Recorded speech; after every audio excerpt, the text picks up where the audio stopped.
तो I have to start hair.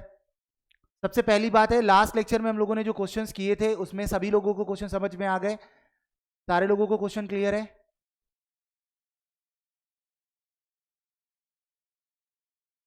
So I think we have covered lot of questions last time.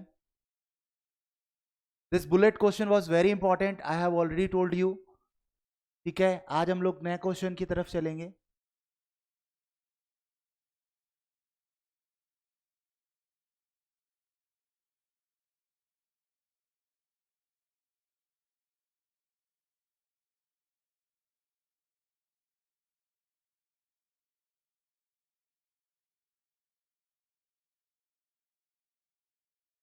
So this is a video here. You should watch it carefully and give the answer after that. तो हमारे पास में एक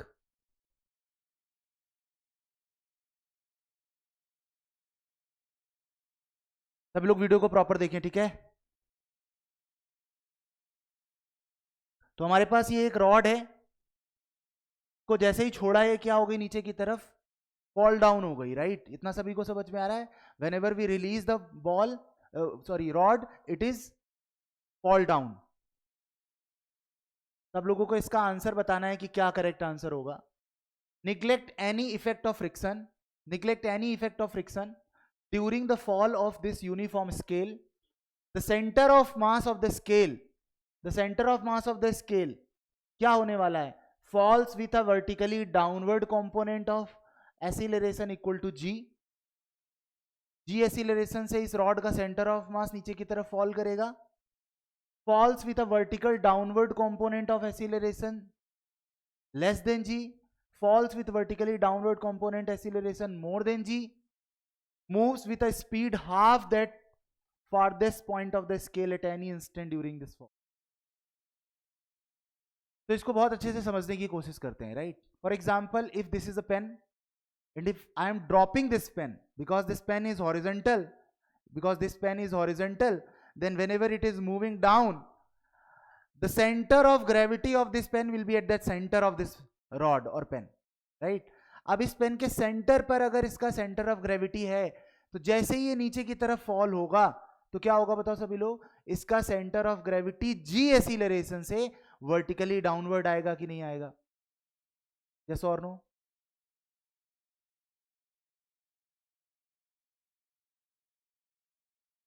okay, सभी लोगों को यहां तक समझ में आ रहा है? Whenever we drop this pen, this centre of gravity of this pen will fall down with acceleration of g in downward direction.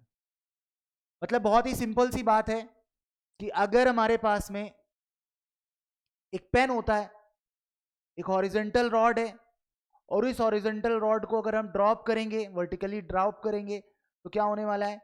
उसका सेंटर ऑफ ग्रेविटी नीचे की तरफ अपने आप आएगा, ठीक है?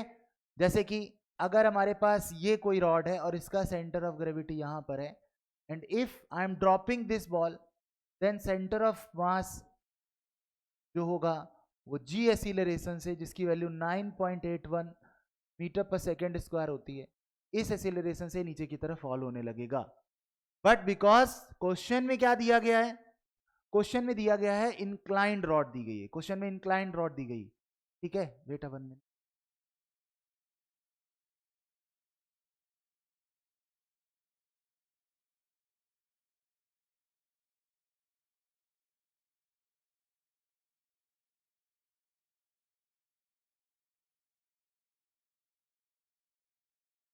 ठीक है, सो इंक्लाइंड रॉड जो है वो जो दी गई है वो डाउनवर्ड आएगी, तो किसी पर्टिकुलर एंगल से उसका सेंटर ऑफ ग्रेविटी होगा फॉल करेगा, राइट? तो सब लोग यहां पर देखेंगे,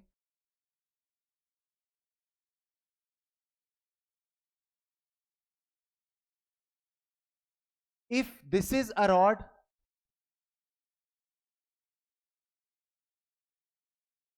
अगर ये इस तरीके से रॉड है और मैंने यहां पर उसको क्या कर रखा था? होल्ड कर रखा था इस तरीके से, फिर जैसे ही छोड़ा तो इसका जो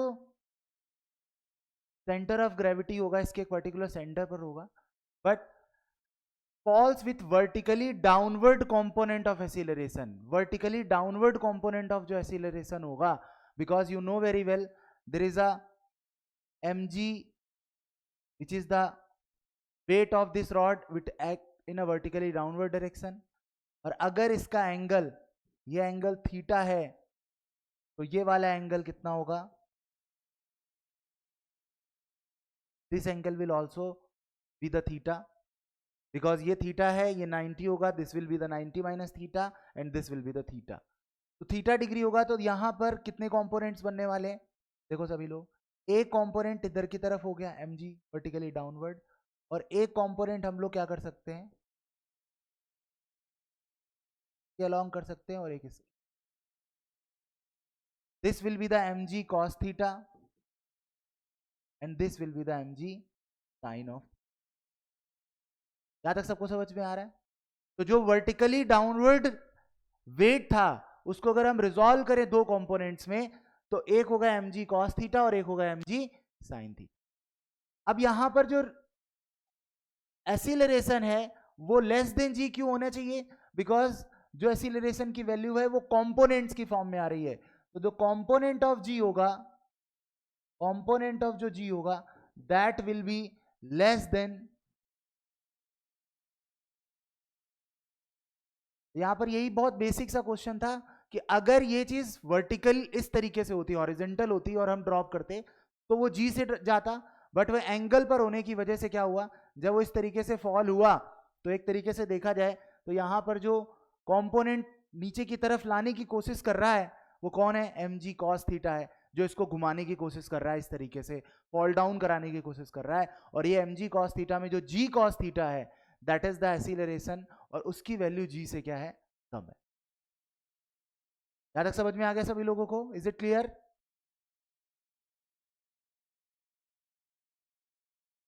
ओके, चलो नेक्स्ट क्वेश्चन की तरफ चलते हैं। बहुत इजी क्वेश्चन था बट हल्का सा समझना था। अब ये वीडियो पर सब लोग फोकस करेंगे, you have to focus here.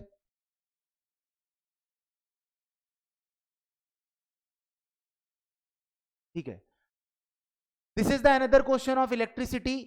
आप सबको मैंने क्लास में भी बताया है कि volt meter is the device which is use to measure the voltage and ammeter is the device which is use to measure the current in the circuit. अपने सामने यहां पर स्क्रीन पर दो डिवाइसेस दी गई हैं। फर्स्ट जिसमें ए लिखा हुआ है, जिसमें ए लिखा हुआ है, ये सब लोग देखना गौर से, जहां ए लिखा हुआ है this is A and here V is written. तो इस तरीके की जो दो डिवाइसेस होती है जिसमें ए लिखा होता है that is called as ammeter, जिसमें वी लिखा होता है उसे बोलते हैं हम लोग वोल्ट मीटर। तो ये हमारा है अमीटर और this is a volt metre. What is the use of the ammeter? Ammeter is used to measure the current in the electric circuit. इसका काम है मेजर द करंट। कौन सी करंट? Electric current. और वोल्ट मीटर का काम होता है to measure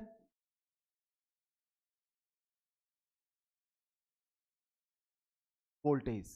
voltage को मेजर करने के लिए हम लोग वोल्ट मीटर का यूज करते हैं। इज इट क्लियर और नॉट? अब हम वीडियो को देखेंगे और समझने की कोशिश करेंगे कि क्या करेक्ट आंसर इसमें होने वाला है। ठीक है, we have to visualise is there. सभी लोग लिखते जाना अपनी कॉपी में, volt meter is used to measure voltage, ammeter is used to measure the electric current. अब सब लोग यहां पर गौर से देखो। For example if you are seeing this particular video, तो यहां पर आपको हम लोग जूम करके दिखाने वाले हैं दिस अमीटर को। अब जैसे ही अमीटर को हम देखेंगे तो इसकी निडल जो है वो जीरो पर है, जीरो पर निडल है, मतलब अभी कोई करंट नहीं है, देयर इज नो करंट। हो सकता है कि पावर ऑफ कर दिया गया हो, इस वजह से कोई भी वोल्टेज डिफरेंस भी नहीं, कोई भी वोल्टेज नहीं मेजर हो रहा है। अभी दोनों पर जो निडल है वो 0 0 पर है। अब हम क्या करने वाले हैं, जैसे ही सर्किट ऑन करेंगे तो करंट सर्किट में आएगा एंड करंट आते ही क्या होने वाला है बताओ सभी लोग, अमीटर का जो पॉइंटर है वो शिफ्ट हो जाएगा अपनी पर्टिकुलर लोकेशन से। अब हमने जैसे ही सर्किट कंप्लीट कर दिया, सर्किट में करंट आ गई और अमीटर की जो ये निडल है, गौर से देखना सभी लोग, अब ये शिफ्ट होकर कहां आ गई है बताओ सभी लोग,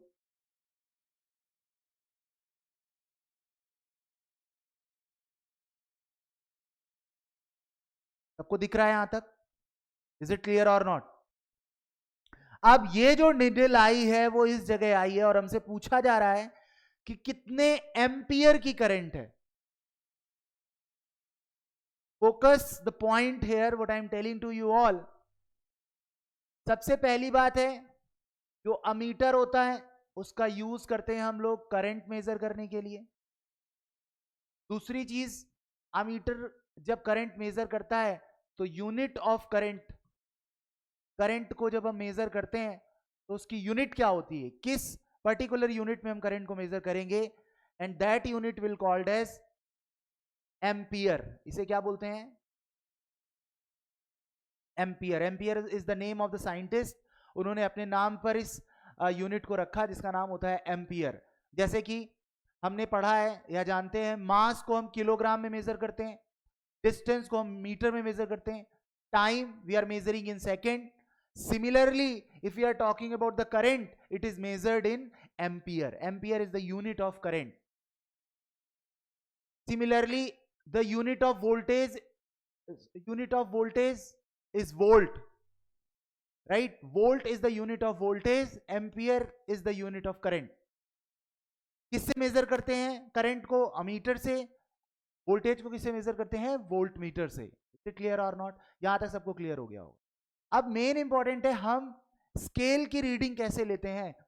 आप सब लोगों ने अपने घर पर या स्कूल में जब हम लाइन ड्रॉ करते हैं अपनी मीटर स्केल से, तो आपने देखा होगा, if I am saying to you all draw a 2.5 centimetre line, what you are doing?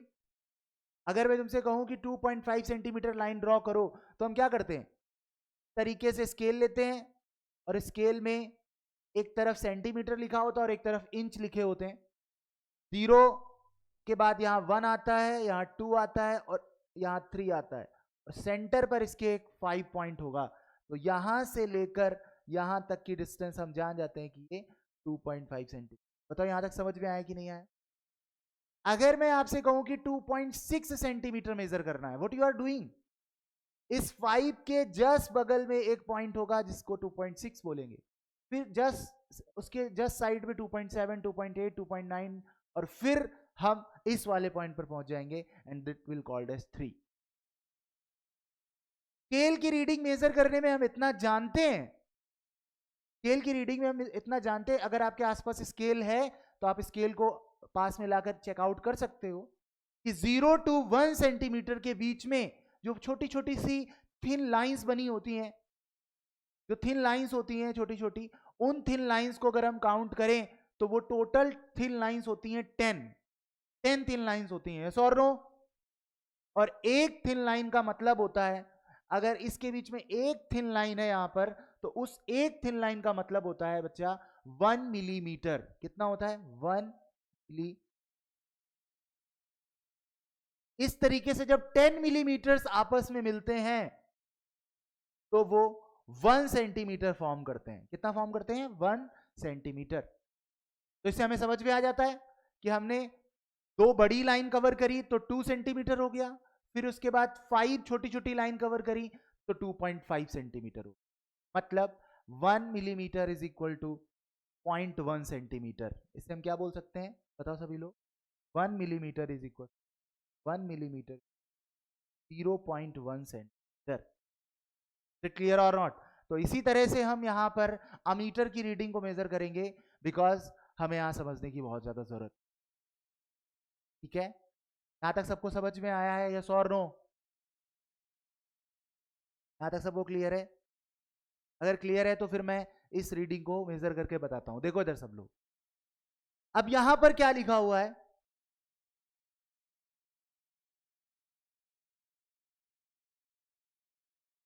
Okay, ये 0 है और ये है 0.5, ये है 1, ये है 1.5, दिस इज 2, 2.5, दिस इज 3. अब अगर ये निडल 0.5 पर होती तो हम कहते हैं कि 0.5 एम्पियर की करंट है. अगर ये निडल 1 पर होती तो हम कहते हैं 1 एम्पियर की करंट है. अगर ये निडल 1.5 पर होती तो 1.5 एम्पियर करंट है. अगर ये निडल 2 पर होती तो फिर करंट 2 एम्पियर होता. बट निडल 0.5 पर नहीं है, 0.5 पर नहीं है।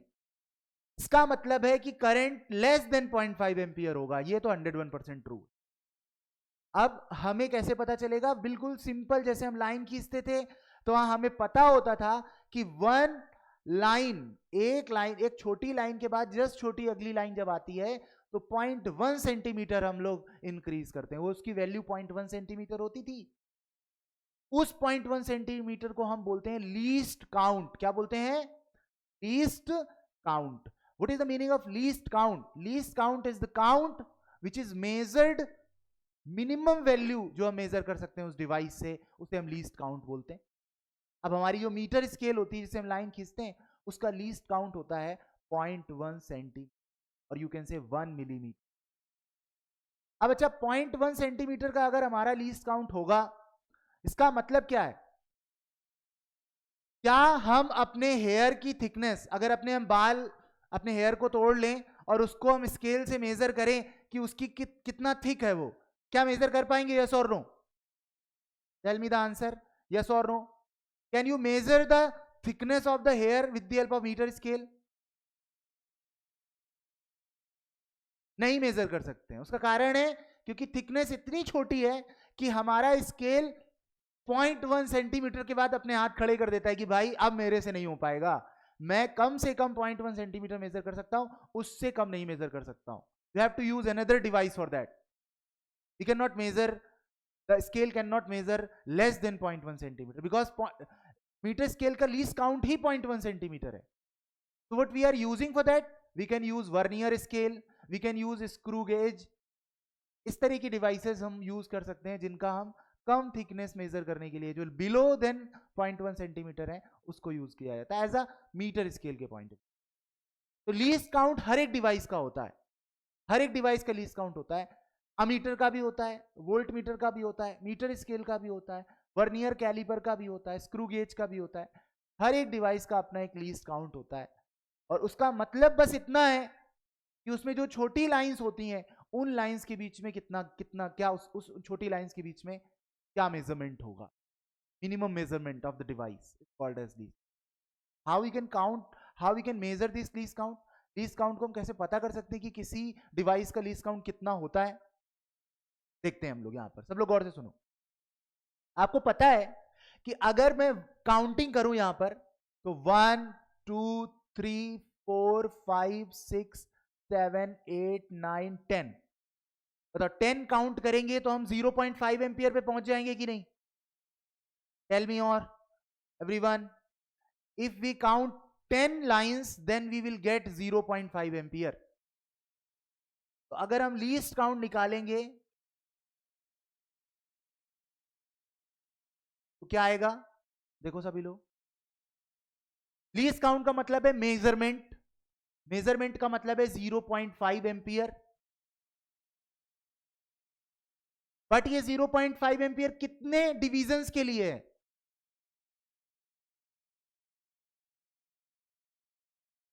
अगर हम नंबर ऑफ डिवीजन काउंट करें तो 10 डिवीजन है टोटल, तो 0.5 डिवाइडेड बाई 10 मींस 0.05 एम्पियर। बताओ सभी लोग, यहां तक क्लियर हुआ कि नहीं हुआ सभी को? 0.05 एम्पियर क्लियर हुआ कि नहीं हुआ? Tell me all correct answer. क्या 0.05 एम्पियर समझ में आया?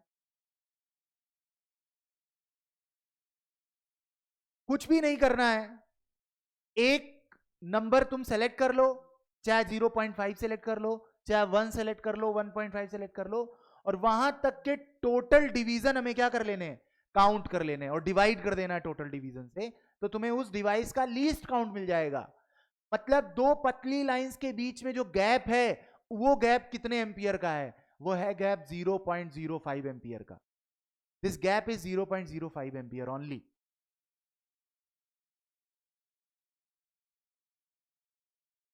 This gap is 0.05 ampere only.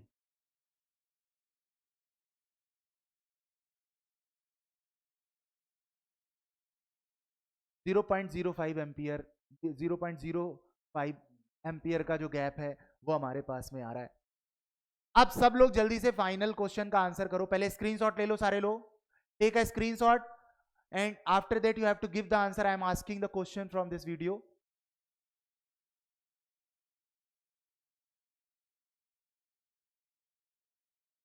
बच्चा देखो, आप लोग बाद में क्लास ज्वाइन करते हो, it is not my fault, because I am not repeating things again and again, because एक बार सब लोग स्टार्टिंग में क्लास ज्वाइन कर लिया करो, इसी वजह से मैं रिकॉर्डेड वीडियो अपलोड करूंगा आगे से। सब लोग यहां पर देखो, सब लोग यहां पर दोबारा से मैं एक्सप्लेन कर दे रहा हूं कि अगर ये हमारा अमीटर है और अमीटर में ये कितना रीडिंग मेजर कर रहे हैं, हम कैसे पता करेंगे? तो हमें ये पता होना चाहिए कि एक पतली लाइन से अगली पतली लाइन के बीच में कितना गैप है, उस गैप की वैल्यू कितने एम्पियर की है। तो हमने करना क्या है, 0 और 0.5 के बीच में नंबर ऑफ डिवीजन काउंट कर लेने। तो टोटल 10 डिवीजन है, और 10 डिवीजन को डिवाइड कर देंगे तो एक लाइन से दूसरी लाइन के बीच का जो गैप है दैट इज 0.05 एम्पियर। तो हम आसानी से अब कोई भी वैल्यू को काउंट कर सकते हैं, वैल्यू को मेजर कर सकते हैं। जैसे हमने स्केल होती है, हमारी मीटर स्केल होती है, उसमें तुमने देखा होगा 10 डिवीजन होते हैं 1 सेंटीमीटर के अंदर।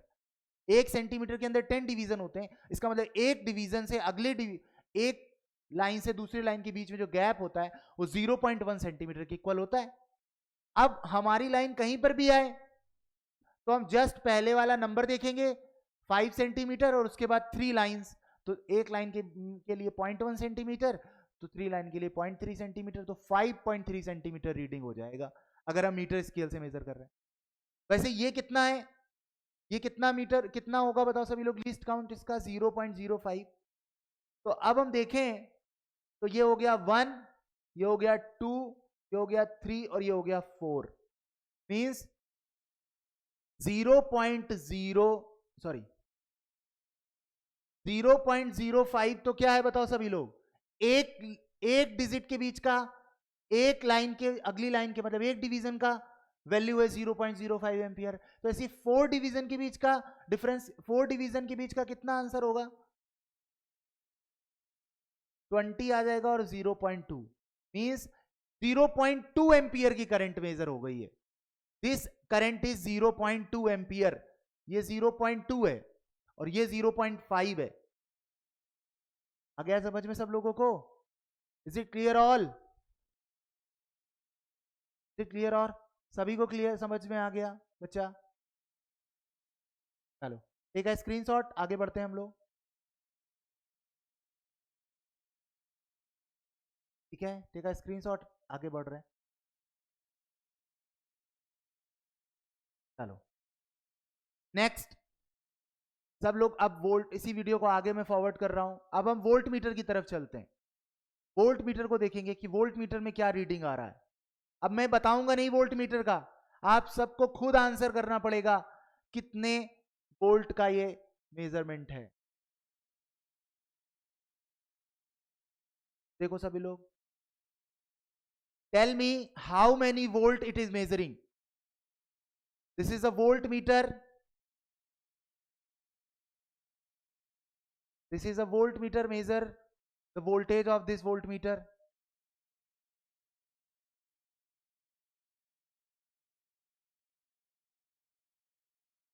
सब लोग बताएं, क्या एग्जैक्टली सबको 1 दिख रहा है? एग्जैक्टली 1 नहीं दिख रहा है ना, सब लोग देखें, एग्जैक्टली 1 नहीं है, 1 के जस्ट अगली वाली जो लाइन है 1.05, 1.05, 1 करेक्ट 1 पर नहीं है, ये बात तो सबको दिख रही होगी। It is not at correct 1, it is a certain distance.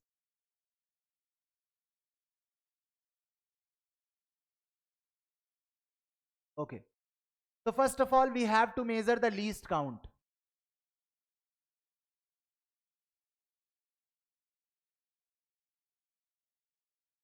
तो इस वोल्ट मीटर का लीस्ट काउंट कितना होगा ये हम पहले मेजर करेंगे। सब लोग देखो, टोटल 0.5 तक देख लो या 1 तक देख लो, कोई दिक्कत नहीं। अगर हम 1 तक देखते हैं तो 1 volt divided by number of division, 1 number of division count करो सभी लोग, 1 2 3 4 5 6 7 8 9 10 और 10 इधर है और 10 इधर है, तो टोटल कितने डिवीजन हो गए? 20 डिवीजन हो गए। कुछ लोग कहेंगे सर अब मैं 1 से नहीं करना चाहता हूं, मैं 0.5 से करना चाहता हूं, तो कर लो, 0.5 डिवाइडेड बाई 10 करना पड़ेगा। 1 लोगे तो 20 करना पड़ेगा। आ रहा है समझ में? उस हिसाब से है। तो यहां जैसे ही डिवाइड करोगे तो यू विल गेट 0.5 वोल्ट या 0.05 वोल्ट आ रहा है सभी का? 0.05 वोल्ट आ रहा है, least count of volt meter. If this is 0.05, which is the volt least count of the voltmeter, you can calculate the reading here. तो जो रीडिंग है कितनी आएगी? 1 तो है ही है, 1 तो है, प्लस 0.05। अच्छा कितने हैं डिवीजन? कितने हैं 1 के बाद में? 1 के बाद में जस्ट पहली लाइन पर ये रखा हुआ है, सेकंड पर नहीं है, फर्स्ट पर है। तो एक ही तो डिवीजन हुआ, एक ही डिवीजन आ रहे हैं बस केवल, तो इंटू 1 कर देंगे तो 1.05 वोल्ट आ जाए। बताओ कितने लोगों को समझ में आया ये? 1.05, वेरी गुड। अच्छा मैं तुम्हारे सामने इसी चीज को मैं यहां पर कर रहा हूं।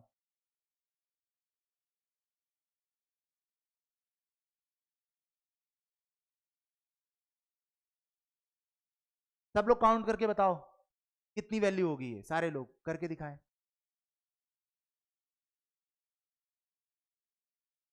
काउंट एवरीवन, कितने वोल्ट मेजर हो रहा है इस समय? व्हाइट कलर की जो लाइन है कितने वोल्ट मेजर कर रही है? सब लोग बताओ कितने लोग में कितना मेजरमेंट हो रहा है, बताओ व्हाइट कलर वाली।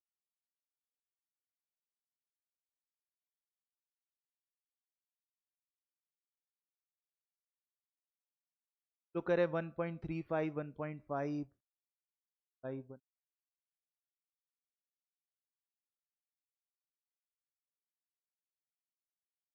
सारे लोग, बहुत अच्छी बात है, you are giving the answers here, बहुत अच्छी बात है। अब हम लोग देखेंगे कितना होता। तो देखो 1, यहां तक तो 1 है, उसके आगे जाओगे तो ये 5 होगा। अब यही गलती नहीं करना है, ये 5 नहीं है, ये कोई हमारा मीटर स्केल नहीं है, ठीक है ना। 1 के बाद कितने डिविजन है काउंट करो, 1 2 3 4 5 6 और 7 डिवीजन हम लोगों ने चला। तो अगर 7 डिवीजन हम चल रहे हैं तो हो जाएगा टोटल रीडिंग जो आएगी, रीडिंग जो आएगा वो कितना आएगा? 1 तो हमारा मेन रीडिंग हो गया, मेन 1 हो गया। 1 के आगे 7 डिविजन चलने हैं हमको, एक डिवीजन की वैल्यू है 0.5, तो 7 डिवीजन की वैल्यू हो गई 0.05 इंटू 7, तो इट विल कम 1.35। कितने लोगों का 1.35 वोल्ट आ रहा है? 1.3, वेरी गुड। चलो बहुत सारे लोगों ने, थैंक, बहुत मजा आया, सब लोग कर पा रहे हैं। सब चीते बन गए कि नहीं बन गए बताओ सभी लोग? सारे के सारे लोग चीते बन गए कि नहीं बन गए? आईआईटी कानपुर जाना है, यही हमारा नारा है, नारा है कि नहीं? सब कह रहे चाहे जैसे भी करके जाना है, ठीक है ना, ही करके आना। वेरी गुड, मजा आ गया, ठीक है। अब हम लोग क्वेश्चंस की तरफ चलते हैं। क्या क्वेश्चंस पूछे थे? स्क्रीनशॉट ले लेना सभी लोग जो लोग लेना चाहते हैं। एक स्क्रीनशॉट में साइड हो जा रहा है। किसी को चैट तो नहीं विजिबल हो रही है? स्क्रीन पर चैट विजिबल तो नहीं हो रहा है किसी को? स्क्रीन पर चैट तो विजिबल नहीं हो रहा था किसी को?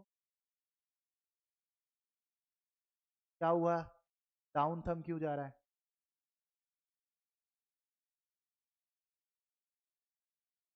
चैट विजिबल हो रही थी क्या स्क्रीन पर? तो अभी नहीं विजिबल है ना?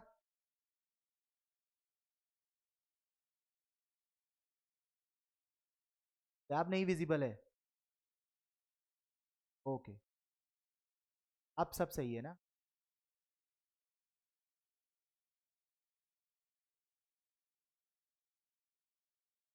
अब भी है कह रहे हैं कि सब लोग, अभी भी चैट दिख रहा है क्या स्क्रीन?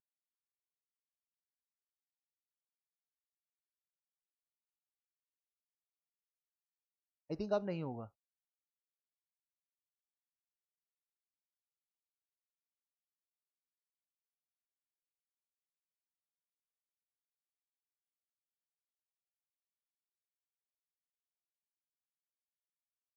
आगे बढ़ते हैं, नेक्स्ट क्वेश्चन की तरफ देखते हैं हम लोग।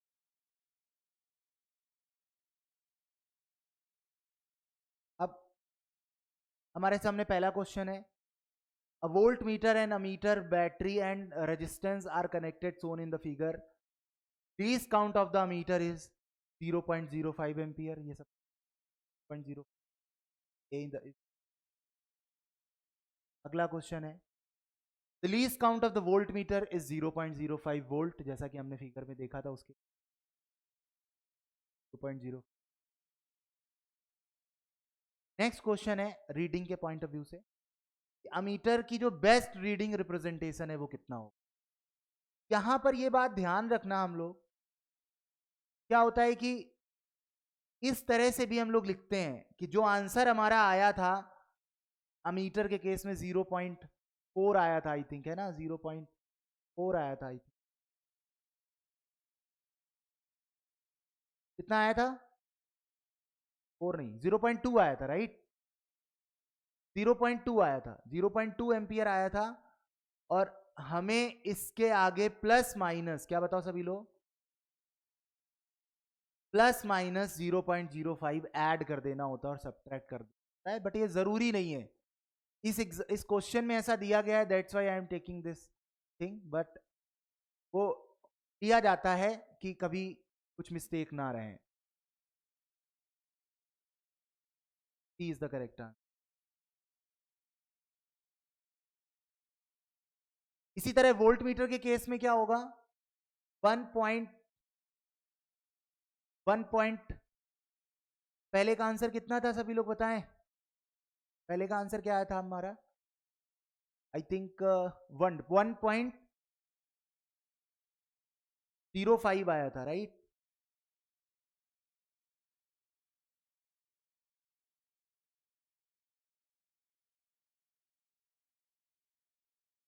हमारा रीडिंग था 1 प्लस 0.05,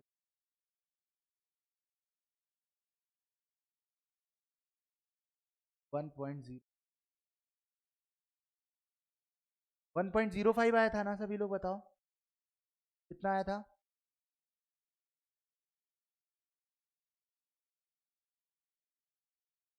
ठीक है, 1.05 ऑप्शंस में,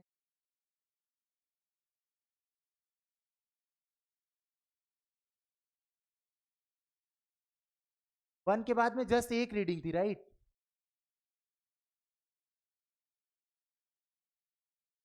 wait a 1 minute, we have to think out.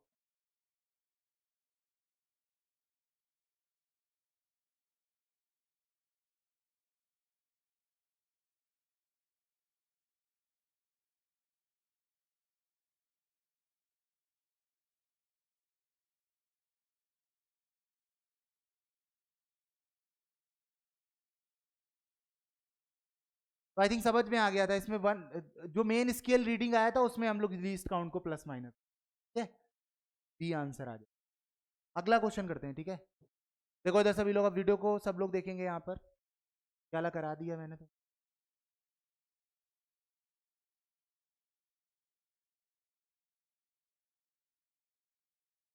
This is a very important question, listen carefully.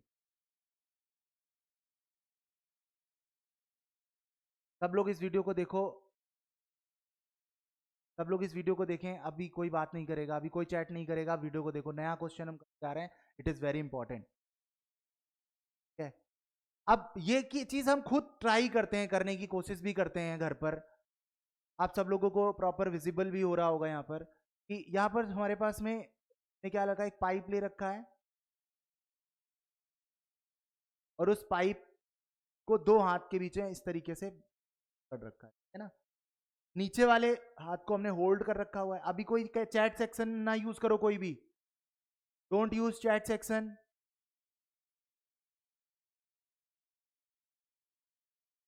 Anita,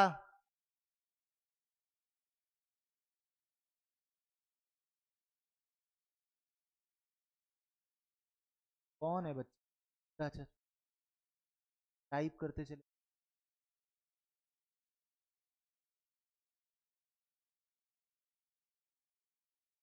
don't write multiple times, all remember it. सब लोग गौर से सुनो। यहां पर हमारा एक हाथ क्या है बताओ सभी लोग? पीछे की तरफ है। और उसके बाद क्या हुआ, हमने क्या किया, जैसे ही बॉल को, जैसे ही हम इसको रोल करेंगे, सब लोग पहले एक बार खुद से वीडियो को देखो, फिर उसके बाद समझ में आएगा, ठीक है। हमें दो चीजें पर ध्यान देना है। एक सेंटर ऑफ पाइप को ध्यान देना है, जो पाइप का सेंटर है उसको ध्यान देना है। और दूसरा जो हमारा ऊपर वाला हाथ है उसकी आगे वाली टिप को ध्यान रखना है। उनके पोजीशंस को देखना है और स्केल पर देखना है कि कौन कहां जा रहा है, कौन कितना दूर जा रहा है। यस और no, you have to visualise carefully.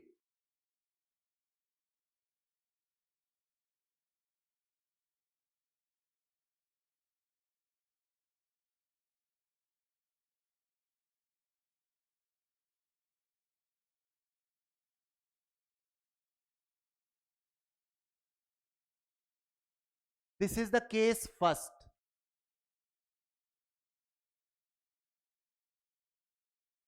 कितने लोगों को वो समझ में आया वीडियो यहां तक? केस फर्स्ट समझ में आया सब?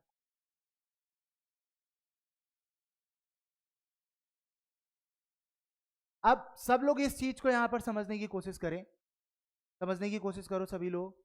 Have to think about it here कि क्या मैं यहां पर बोलना चाह रहा हूं, राइट? क्या चीज यहां पर हम बोलना चाह रहे हैं कि जो दो सिचुएशंस हैं, एक है तुम्हारा हाथ जिसका पॉइंट, जो सबसे फर्स्ट फिंगर है, जो सबसे मिडिल फिंगर जो है इस जगह पर, ये पॉइंट कहां पर पहुंच गया है? This point is reaches, this point is reaches at that location, जो स्केल पर यहां है। और जो ये सेंटर है इसका, आ रहा है कि नहीं सभी लोग? क्लियर हुआ सबको? तुमने देखा क्या चीज, जब हम रोल कर रहे हैं तो there is a two points, there is a two points. If a point is here, if a point is here, दो पॉइंट है और दोनों पॉइंट क्या कर रहे हैं? ड्यूरिंग द मोशन आगे बढ़ रहे हैं। लेकिन इस पूरे एक्सपेरिमेंट में हमें यह समझने की जरूरत थी कि जो सेंटर पॉइंट है, जो सेंटर पॉइंट है, रोलर का जो सेंटर पॉइंट है, पाइप का जो सेंटर पॉइंट है, और जो ये हाथ का आगे वाला पोर्शन है, टिप है, उन दोनों को अगर देखो तो ये इसकी रीडिंग अप्रोक्सीमेट 14 के समथिंग आ रही है और इसकी रीडिंग जो आ रही है वो 26 के समथिंग। ना समझ में आया सब लोगों को? क्या विजुअलाइजेशन क्लियर हो गया? इन दो, इस पहली तो रिजल्ट हमें समझ में आया। दूसरा समझ में आया कि जो लोअर हैंड है ये रेस्ट पर है।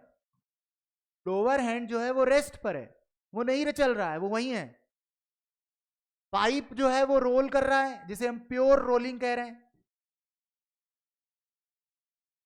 प्योर रोलिंग उसी को कहा जाता है जो स्लिप ना करे। जैसे मैं इस पेन को अगर हम आगे से घुमा रहे हैं तो ये बिना स्लिप किए, बिना इस तरीके से स्किड किए प्रॉपर रोल हो रहा है, प्रॉपर घूम रहा है और आगे भी जा रहा है। इसको बोलते हैं रोलिंग। अगर कोई चीज केवल आगे जा रही है तो इसका मतलब है ट्रांसलेशन मोशन। और अगर कोई चीज घूम रही है, बस साइकिल को मैंने क्या करा, स्टैंड पे खड़ा कर दिया और पहिए को घुमा रहा हूं, तो वो कैसा मोशन हुआ? Rotational motion, right? लेकिन जब हम साइकिल चला रहे होते हैं तो पहिया आगे भी जा रहा होता है, व्हील आगे भी जा रहा होता है और साथ ही साथ में घूम भी रहा होता है, दोनों काम कर रहे होते हैं। Rolling is the combination, rolling is the combination of two motions. First is the translation motion, second is the rotation motion. Is it clear or not? This is called as rolling. अब rolling दो तरह की होती है, एक pure rolling होती है, एक रोलिंग प्योर होती है और एक रोलिंग प्योर नहीं होती है। जैसे कि तुमने देखा होगा कि कभी कभी सड़क पर कीचड़ होता है, या कभी कभी तुमने देखा होगा मड, वेट मड होता है, और उस टाइम पर आप लोगों ने एक चीज ऑब्जर्व करी होगी कि गाड़ी चलाते समय पहिया आगे तो जा रहा होता है, लेकिन कभी कभी स्लिप भी करता है, कभी कभी स्लिप कर जाता है वो। तो रोलिंग दो टाइप का होगा, पहला विदाउट स्लिपिंग, और एक ऐसा रोलिंग होगा जो स्लिप हो रहा होगा, स्लिपिंग के साथ रोलिंग हो रही है। जो रोलिंग विदाउट स्लिपिंग होती है, जिसमें स्लिप नहीं होता है, कंप्लीट रोल हो रहा है बिना स्लिप हुए, उस रोलिंग को बोला जाता है प्योर रोलिंग। यहां पर अगर हम देखें तो this pipe is performing a pure rolling. यहां तक कितने लोगों को समझ में आया है कि प्योर रोलिंग क्या ना, क्या कौन सी बला है? समझ में आई कि नहीं आई? प्योर रोलिंग के बारे में क्या समझ में आया? अरे यार, अगर समझ में आया तो चीते की तरीके मुस्कुराते हुए यस और नो में। प्योर रोलिंग क्लियर, बहुत अच्छी बात। ठीक है, चलो कोशिश करो कि चैट सेक्शन कम से कम यूज करना पड़े ना, और ज्यादा से ज्यादा हम लोग केवल केवल रिएक्शंस का यूज करें, राइट। अब हम लोग इस क्वेश्चन को आगे बढ़ाते हैं, केस 2 को विजुलाइज करेंगे। सब लोगों ने यहां पर विजुलाइज करना, अभी मैं क्वेश्चन पूछूंगा सबसे। अब हम इस वीडियो को आगे कंटिन्यू करते हैं।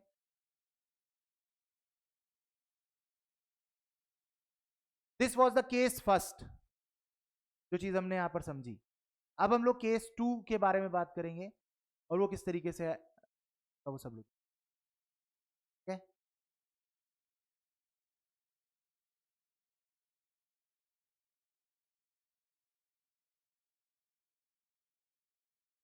अब दोनों हाथ जो है, नीचे वाला हाथ और ऊपर वाला, दोनों हाथ मूव करेंगे। अब फर्स्ट केस में bottom and was at rest,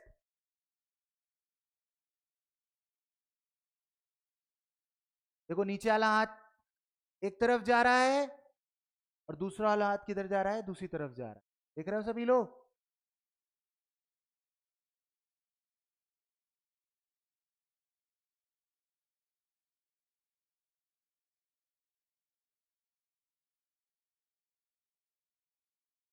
right. अब अगर हम लोग यहां पर देखें, सब लोग गौर से देखो सभी लोग,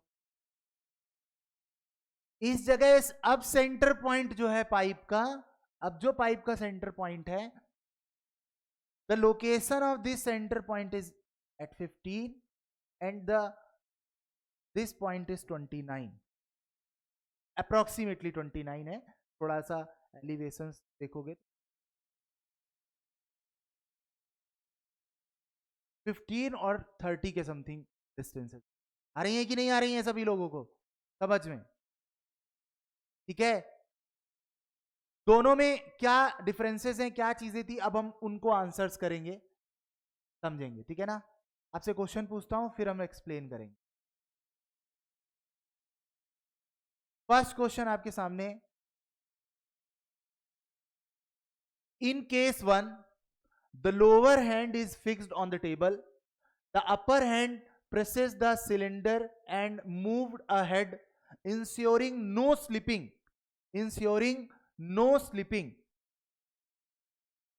of the cylinder either at lower end nor at the upper end। मतलब जब सिलेंडर को रोल कर रहे हैं तो ये सिलेंडर जो है वो ना तो नीचे वाले हाथ के साथ स्लिप करता है, ना तो ऊपर वाले हाथ के साथ स्लिप करता है, प्योर रोलिंग परफॉर्म कर रहा है, चाहे नीचे वाला हैंड रेस्ट हो या मूविंग हो, इससे कोई फर्क नहीं पड़ता है। सिलेंडर जो है वो प्योर रोलिंग कर रहा है, स्लिपिंग नहीं हो रही है। क्लियर है सभी को? अभी मैं बताऊंगा तुम्हें प्योर रोलिंग के बारे में अच्छे से। क्वेश्चन देखो यहां पर क्या लिखा है, the distance moved by upper hand, जो ऊपर वाला हाथ है वो डिस्टेंस मूव करता है L1, the centre of the cylinder, cylinder का जो सेंटर है वो मूव करता है distance L2,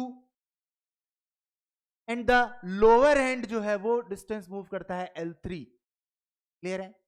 in the same time, उसी टाइम पर, विथ इन एक्सपेरिमेंटल एरर्स, मतलब जो एक्सपेरिमेंटल एरर्स हैं वो साथ में लेते हुए मैं बात कह रहे, क्योंकि हाथ हिल रहा है, काफी सारी चीजें हो रही, उन सबको हम कंसीडर करते हुए अगर हम तीनों के मूवमेंट को देखें तो ऊपर वाले हाथ को L1, सेंटर ऑफ पाइप को L2 और बॉटम एंड को L3 नाम दिया गया। तीन डिस्टेंसेस दी गई हैं जिनके हिसाब से हमें आंसर पहला क्वेश्चन आपके सामने स्क्रीन पर, सब लोग रीड करें अच्छे से। पहला कह रहा है, ए ऑप्शन कह रहा है L1 is equals to L2, B option कह रहा है speed of the top most point of the cylinder is equal to the speed of the upper hand at any instant. मतलब जो सिलेंडर है उसके टॉप की स्पीड, जो cylinder है उसके टॉप की स्पीड और अपर एंड की जो स्पीड है वो हर समय सेम रहती है during the motion. Case first में speed of the top most point of the cylinder is double of the speed of the centre of the cylinder. दूसरी डी जो ऑप्शन है उसमें बोला जा रहा है कि D1 की जो वैल्यू, L1 की जो वैल्यू है वो 2L2 के बराबर है। मतलब हाथ का मूवमेंट सेंटर ऑफ पाइप के मूवमेंट का डबल है। ई ऑप्शन L1 और L3 बराबर है, मतलब जितना मूवमेंट नीचे वाले हाथ का हो रहा है उतना ही मूवमेंट ऊपर वाले हाथ का हो रहा है। L2 L3 मतलब नीचे वाला हाथ जितना मूव कर रहा है उतना ही सेंटर ऑफ पाइप शिफ्ट कर रहा है। मोर देन वन आंसर सही है इसमें, एक से ज्यादा आंसर सही होंगे, सही आंसर क्या तरफ जाएं। मोर than one option is correct. Think about it. यतिका BCD, यतिका ने आंसर दिया है BCD, हिमांशु बी, आशीष सेरा BC, AD पूजा गोयल DE, साहिल मुखराम B। सही में तुम लोगों को पढ़ाने में बहुत अच्छा लग रहा है मुझे, because were very good students all. की बात है कि लोग इतना ध्यान दे रहे हैं, बस कर रहे हैं, दैट इज वेरी। सही कर पाए ना कर पाए अलग बात है। कुणाल BC, दीक्षा BD, साक्षी, हरी मनीषा, वेरी गुड। बहुत अच्छा लगा मुझे तुम लोगों को, ये बहुत टफ क्वेश्चन है, पता है आप सब लोगों को, it is a very tough question. बहुत सारे बच्चे IIT JEE में होने के बाद भी एडवांस में भी ऐसे क्वेश्चन पूछे जाते हैं और बहुत सारे लोग नहीं कर पाते हैं। पूरी तैयारी के दौरान भी उन्हें रोलिंग क्लियर नहीं होता है, होता क्या है रोलिंग। एक ऑप्शन सही हो तो चले, मोर देन वन ऑप्शन सही, राइट। JEE के एग्जाम जब आप दोगे तो JEE में दो स्टेज होती है, मेंस और एडवांस होता है। मेंस में वन ऑप्शन करेक्ट क्वेश्चन आते हैं, एडवांस में आते हैं more than one option correct. If we are in the that situation, we are not appearing for the JEE and NEET, but if our understanding is like that, मैं तुम्हें बता रहा हूं कि बड़ा आसान होगा तुम्हारे लिए एग्जाम। Thinking properly. चलो बच्चा, अब हम लोग यहां पर समझने की कोशिश। जब हमने इस एक्सपेरिमेंट को करके देखा था तो एक बात तो 101% क्लियर थी कि जो ऊपर वाला हाथ था वो ज्यादा आगे चला गया था और पाइप जो था वो पीछे रह गया था। मैंने रीडिंग भी तुम्हें दिखाई थी कैलकुलेट करके, जस्ट डबल आ रही थी। 13 मल्टीप्लाइड बाई 2 26 आ रहा था, 13 26 14 28 ऐसे था। केस 2 में भी हमने एक चीज देखी थी कि 15 पर हमारा सेंटर था पाइप का, सिलेंडर का, और जो हाथ था वो कहां चला गया था बताओ सभी लोग? वो चला गया था 29.5 पे चला गया था। अब कुछ लोग कहेंगे सर सेंटर तो सिलेंडर का समझ में आता है कि वो पॉइंट है, वो कहां जा रहा है हम देख सकते हैं, हाथ को कैसे समझेंगे कि कहां कौन गया? तो मैंने जब एक्सपेरिमेंट स्टार्ट किया था तो एक बात देखी होगी तुमने कि हमने अपने टिप को पहले टच कराया था सिलेंडर के साथ। मतलब रेस जो हो रही है, जो दौड़ हो रही है, वो दो लोगों के बीच में हो रही थी। एक जब हमने स्टार्ट किया था इस तरीके से किया था, इस तरीके से किया, याद होगा, इस तरीके से किया था। तो ये वाला जो टिप था और ये जो सेंटर था वो दोनों क्या थे बताओ सभी लोग? स्टार्टिंग में साथ साथ थे, साथ साथ थे। जैसे जैसे हम हाथ आगे ले गए तो अब क्या हो रहा था, ये चीज आगे निकलती चली गई, ये चीज आगे पहुंच गई और ये पीछे ही रह गया। अरे समझ में? That is the thing, that's why L1 और L2 तो कभी सेम हो ही नहीं पाएंगे, बिकॉज L1 आगे भागेगा, L2 पीछे रह जाएगा। तो अब L1 L2 जैसे इसमें बोला गया L1 इक्वल टू L2, तो तुम खुद सोच सकते हो this is not the correct.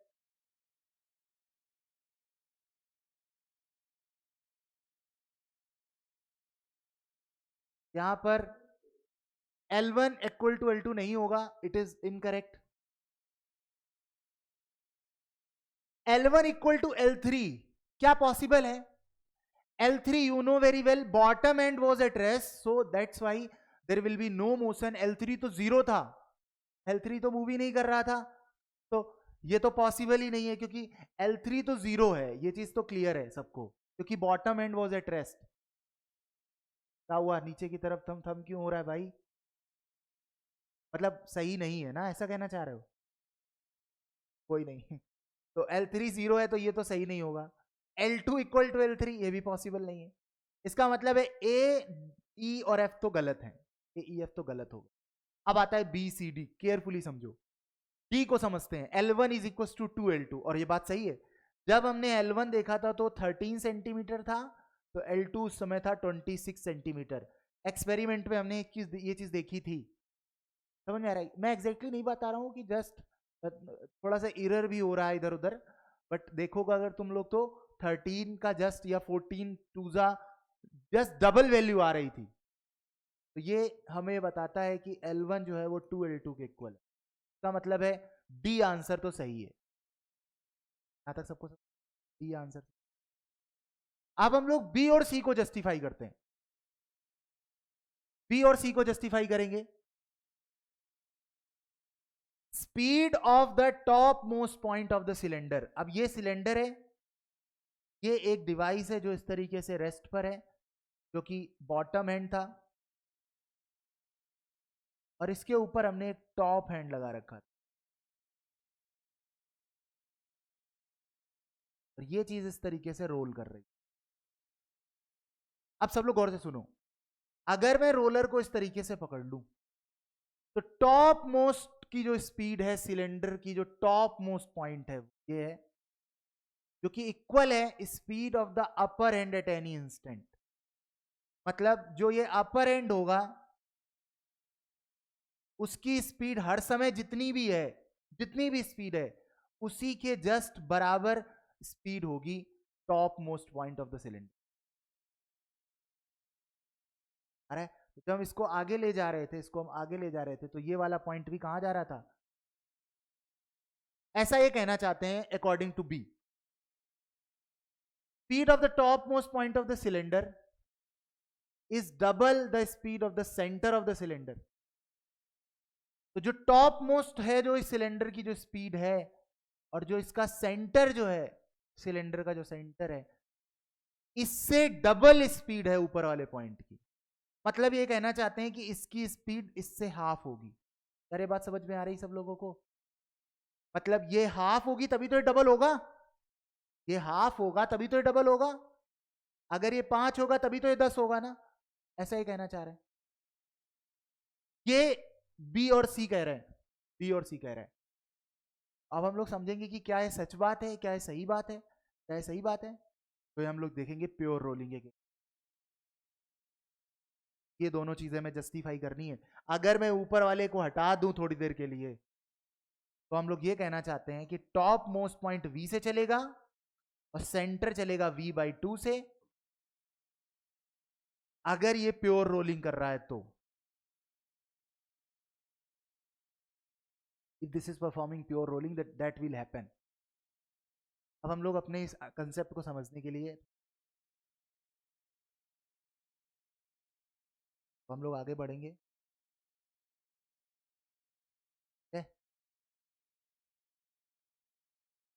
तो this is the pure rolling concept. नहीं नहीं, अभी हैंस बी डी करेक्ट नहीं है, बी सी डी तीनों करेक्ट होंगे, ये बात सही है। जो उन्होंने बी सी डी बताया था that is final correct answer. तो बहुत सारे बच्चों ने बताया, मैं ये सोच रहा था कि चलो बी बता दोगे तुम, डी बता दोगे, डी सी बता दोगे, सी डी बता दोगे, लेकिन बी सी डी तीनों बता दोगे ये नहीं सोचा था मैं, राइट? तो आई थिंक सभी बहुत सारे लोगों ने आंसर दिया था, और अच्छा लगा मुझे। You are thinking too much, right? अब इसको समझने की कोशिश। प्योर रोलिंग बनता कैसे? अगर मैं इस चीज को जो दीपावली में हम चक्री घुमाते हैं, राइट, या हम साइकिल को स्टैंड पे खड़ा करके साइकिल के पहिए को घुमाएं, तो वो इस तरीके का मोशन होता है। इसे बोलते हैं हम लोग प्योर रोटेशन। क्या बोलते हैं? Pure rotation. इसमें कोई चीज आगे नहीं जा रही, इसमें इस पूरी बॉडी का जो ये सेंटर ऑफ मास है वो सब कुछ v वेलोसिटी से चल रहा है। अभी ये v cm ये सब मत थोड़ा सा सोचो, अभी बस इतना ध्यान रखो, ये v से जा रहा है, ये v से जा रहा है, ये v से जा रहा है, ये v से जा रहा है, इसके चारों तरफ लोग v से जा रहे हैं, बट सेंटर के पास कितनी वेलोसिटी है? 0। क्या जो पहिया हम घुमा रहे होते हैं, साइकिल का पहिया जब घुमा रहे होते हैं, खड़ी साइकिल है, स्टैंड पर है, तो जब हम पहिए को घुमा रहे थे तो जो पहिए का सेंटर होता है वो क्या घूम रहा होता है? बोलो, क्या घूम रहा होता है? नहीं घूम रहा होता है। इसका मतलब जो पॉइंट सबसे ज्यादा दूर होगा, जब हम क्या कर रहे हैं, रोटेशन मोशन कर रहे हैं, तो जो पॉइंट सबसे ज्यादा दूर होगा वो सबसे तेज चलेगा, सबसे ज्यादा स्पीड होगी उसके पास में, सबसे ज्यादा उसके पास स्पीड होगा। क्लियर और नॉट? क्या सबसे ज्यादा स्पीड होगा। लेकिन जो पॉइंट पास आता जाएगा उसकी स्पीड कम होती जाएगी और कम होती जाएगी और कम होती जाएगी और फिर यहां 0 हो जाएगी, लाइक दिस। धीरे धीरे स्पीड कम हो रही है, टॉप पर ज्यादा, फिर उससे कम, फिर उससे कम, फिर उससे कम, फिर उससे कम, राइट। ये रोटेशन की इंपॉर्टेंट कैरेक्टरिस्टिक है, इंपॉर्टेंट कैरेक्टरिस्टिक है ये। और लीनियरली चेंज होगी बच्चा, लीनियरली चेंज होगी, मतलब समझना गौर से, क्या कहना चाह रहा हूं मैं यहां पर।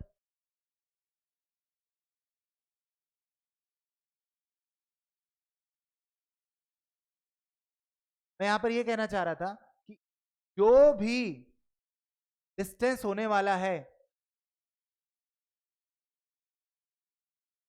अगर कोई डिस्क फॉर एग्जांपल कितने सेंटीमीटर का है, अगर ये डिस्क का रेडियस जो है वो 10 सेंटीमीटर का है, और 10 सेंटीमीटर में जो सबसे ऊपर है वो जो चल रहा है वो मान लो 20 मीटर पर सेकेंड से चल रहा है, और ये 20 सेंटीमीटर की रेडियस है, तो मैं तुम्हें बताना चाहता हूं कि 10 सेंटीमीटर पर जो पॉइंट होगा, कितने सेंटीमीटर पर? 10 सेंटीमीटर पर जो पॉइंट होगा उसकी स्पीड 10 मीटर पर सेकेंड होगी। मतलब उसी रेशियो में स्पीड भी चेंज होगी जिस रेशियो में डिस्टेंस चेंज होगा। समझ में आ रहा है कि नहीं? तो मतलब तुम अगर 20 पर हो तो वहां 20 स्पीड है, और अगर तुम 10 पर आ जाओगे तो 10 की स्पीड हो जाएगी।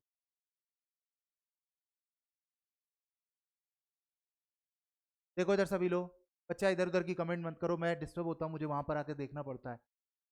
यहाँ तक समझ में आ गया सब लोग? अब हमने यहाँ तक सीख लिया, ये चीज अपने कॉपी में नोट करते रहना, साथ साथ ये फिगर बना लेना सब लोग, ये नोट कर लेना, स्क्रीनशॉट ले लेना, ठीक है। दूसरा मोशन अगर हम देखें वो ये वाला मोशन है जिसे हम बोलते हैं ट्रांसलेशन मोशन, जिसमें कोई चीज आगे जा रही है केवल, जैसे for example this is moving like this, समझ रहे हो ना। अगर ये चीज इस तरीके से घूमती हुई जाए, ऐसे करके घूमती हुई जा रही है, तो ये रोल भी कर रहा है। अब इसी जगह पर अगर हम इसे घुमाते रहें तो ये रोटेशन है, ये रोटेशन है। समझ में आ रहा है कि नहीं सभी लोगों को? और अगर इसको आगे की तरफ ले जाएं तो ये रोलिंग है, ये रोलिंग हो रही है। समझ में आ रहा है कि नहीं सभी लोगों को? ये रोलिंग है। बट इसमें क्या हुआ, दो मोशन मिल गए, एक ट्रांसलेशन वाला और एक कौन सा, रोटेशन। दोनों मिल गए और आपस में मिलकर क्या बना रहे हैं बताओ सभी लोग? आपस में मिलकर ये रोलिंग मोशन बना रहे हैं, और this is called as, this is the translation. Translation motion की खास बात क्या है? ट्रांसलेशन मोशन की खास बात क्या है सब लोग देखो, इसके हर पॉइंट, चाहे ये हो, ये हो, यहां हो, यहां हो, कहीं पर भी कोई भी पॉइंट उठा लो, कोई भी पॉइंट, कोई भी पॉइंट, सेंटर वाला पॉइंट भी उठा लो, सब एक ही वेलोसिटी से चलेंगे, सब वी से चल रहे हैं, ये भी वी से चल रहा है, ये भी वी से चल रहा है, ये भी वी से चल रहा है, सेंटर भी वी से चल रहा है, ये भी वी से, हर पॉइंट, सभी पॉइंट सेम वेलोसिटी से चलेंगे, क्योंकि all the points are interconnected together, the point is rigid body. और मैंने सबसे पहले मैकेनिक्स से पढ़ा था, रिजिड बॉडी में क्या होता है, अगर ये पेन चलता है v वेलोसिटी से, तो every point in this particular pen will move with velocity, this is called as trans. वही कहानी होगी कि दो लोगों को, दो आदमियों को डंडे से बांध दिया गया है, पहले वाले आदमी से कहा जा रहा है चीते की तरीके भागो, तो दूसरा वाला नहीं भी भागना चाहेगा तो भी वो भागेगा, वी से ही भागेगा, तो और नो, तो कोई ऑप्शन ही नहीं है उसके पास। समझ रहे हो कि नहीं सभी लोग? तो चलना ही पड़ेगा वी से, ठीक है।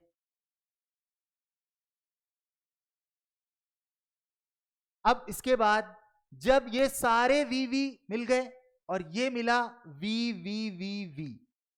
याद रखना रोटेशन में ऐसा नहीं होता है कि सारे पॉइंट के पास वी वेलोसिटी होगा, टॉप मोस्ट पॉइंट्स के पास में वी होगा बस। नीचे आओगे टुवर्ड्स द सेंटर आओगे, स्पीड कम होती जाएगी कम होती जाएगी कम होती जाएगी, जैसे सेंटर पे पहुंचोगे स्पीड खत्म, सेंटर पे पहुंचोगे स्पीड खत्म। आ रहा है समझ में सब लोगों को? तो जब इस तरीके से दो चीजें आपस में मिलेंगी तो देखो यहां पर क्या बनने वाला है। सब लोग और से सुनना, this V when both things will come together, V plus V is equals to what? 2V। इसकी वेलोसिटी हो गई 2V। 2V वेलोसिटी से टॉप मोस्ट पॉइंट चल रहा है अगर वो रोलिंग कर रहा है तो। इस सेंटर को देखो, सेंटर के पास में V था और यहां 0 है, तो V और 0 मिलकर क्या बना? V बना। कराया कि नहीं यार? बॉटम पर चलो, V था यहां पर कितना था बताओ? इधर की तरफ V था, अपोजिट साइड V है इसमें, यहां V इधर है और यहां V इधर है। जब V और V आपस में कंबाइंड होंगे, V and V, whenever V and V will combine together because both are in opposite direction, they will cancel it out, और यहां पर V कितना होने वाला है? और ऐसी सिचुएशन को ही कहा जाता है प्योर। जब बॉटम पॉइंट, क्या बताओ, is at rest, when bottom point is at rest, मतलब जो ये कांटेक्ट पॉइंट है इसका, लोअर एंड का, जो लोअर एंड के साथ सिलेंडर का जो कांटेक्ट पॉइंट है वो इसके साथ रेस्ट पर है, वो नहीं मूव कर रहा है। सिलेंडर तो मूव कर रहा है, लेकिन जो इंसान, जैसे कि मैं तुम्हें पहले भी बताना चाह रहा था कि if two things like that, तो उनका वेलोसिटी वहां 0 होगा, तो उस जगह पर अगर हम देखेंगे तो उसके पास 0 वेलोसिटी। कहने का मतलब है every time the thing will feel, जो पर्टिकुलर स्टेट नीचे वाला बॉटम है वो हमेशा देखेगा कि ये रुका हुआ है। कहने का मतलब है प्योर रोलिंग सिचुएशन आने वाली है। और अब हम अगर ऑब्जर्व करें, प्योर रोलिंग अगर कोई भी चीज कर रही है, प्योर रोलिंग कोई भी चीज अगर कर रही है, if this pen is performing pure rolling on this lower hand, या ये चीज क्या कर रही है, बॉटल जो है, अगर ये बॉटल जो है, ये बॉटल अगर प्योर रोलिंग कर रहा है इस तरीके से, समझ में आ रहा है कि नहीं? ये प्योर रोलिंग कर रहा है, प्योर रोलिंग अगर ये कर रहा है, इसका मतलब है बॉटम का पॉइंट जो है उसकी वेलोसिटी 0 है, सेंटर की वेलोसिटी V है और टॉप की वेलोसिटी 2V है। प्योर रोलिंग करता हुआ ऑब्जेक्ट लीनियरली वेलोसिटी बढ़ाता है बॉटम से लेकर टॉप तक। बॉटम पे 0, फिर उससे ज्यादा, फिर उससे ज्यादा, फिर उससे ज्यादा, सेंटर पर V, फिर उससे ज्यादा, फिर उससे ज्यादा, फिर उससे ज्यादा, टॉप पर 2V। पता है यहां तक क्लियर हो गया कि नहीं सब लोग? चलो, तो अब सिमिलर अगर हम अपर एंड और लोअर एंड और सिलेंडर की बात करें तो क्या होगा? अपर एंड के की वेलोसिटी और लोअर एंड जो पर्टिकुलर पॉइंट होगा, वो दोनों तो एक ही चीज को टच कर रहे हैं, तो सिंपल सी बात है दोनों V वेलोसिटी से चल रहे होंगे, सेम वेलोसिटी होगी। बट जो सेंटर की वेलोसिटी है और जो टॉप मोस्ट की वेलोसिटी है वो दोनों डबल होंगे एक दूसरे, टॉप मोस्ट डबल होगा सेंटर। रिपीट अगेन, देखो इधर, ये तो चीज समझ में आ गई। अगर हम ट्रांसलेशन को रोटेशन के साथ मिलाते हैं, it will combine and form a rolling motion. Translation में each and every point of the cylinder will move with V velocity, but rotation में टॉप पॉइंट्स जो होंगे, एडमिट कर, टॉप पॉइंट जो होंगे वो सब क्या होंगे बताओ सभी लोग? V वेलोसिटी से चलेंगे। जैसे जैसे हम सेंटर की तरफ आते जाएंगे तो वेलोसिटी धीरे धीरे क्या होती जाएगी? कम होती जाएगी और 0 हो जाएगी। अब हम इन दोनों को जब मिलाते हैं तो V और V मिलकर 2V बन गया, V और 0 मिलकर V बन गया, V और अपोजिट V मिलकर 0 बन गया। इसे हम बोलेंगे प्योर रोलिंग। अगर टच वाला पॉइंट उसके पास कुछ भी वेलोसिटी होती, तो अगर मान लो इसके पास कुछ वेलोसिटी, तो स्लिप नहीं कर जाता ऐसे करके, ऐसे स्लिप कर जाता, स्लिप कर जाता, वो रोल नहीं करता। रोल करने के लिए टच पॉइंट जो कांटेक्ट पॉइंट है उसकी वेलोसिटी 0 होना जरूरी है, अदरवाइज व्हाट विल हैपन, वो क्या होने वाला है बताओ सभी लोग, वो स्लिप कर जाएगा, स्लिप कर जाएगा। अगर यहां वेलोसिटी जीरो नहीं हुई, अगर यहां वेलोसिटी जीरो नहीं हुई तो स्लिप कर जाएगा, अपने आप स्लिप कर जाएगा, है ना, प्योर रोलिंग नहीं होगा। चलो अब हम लोग यहाँ पर इसका स्क्रीनशॉट ले लेना सभी लोग, ठीक है, स्क्रीनशॉट।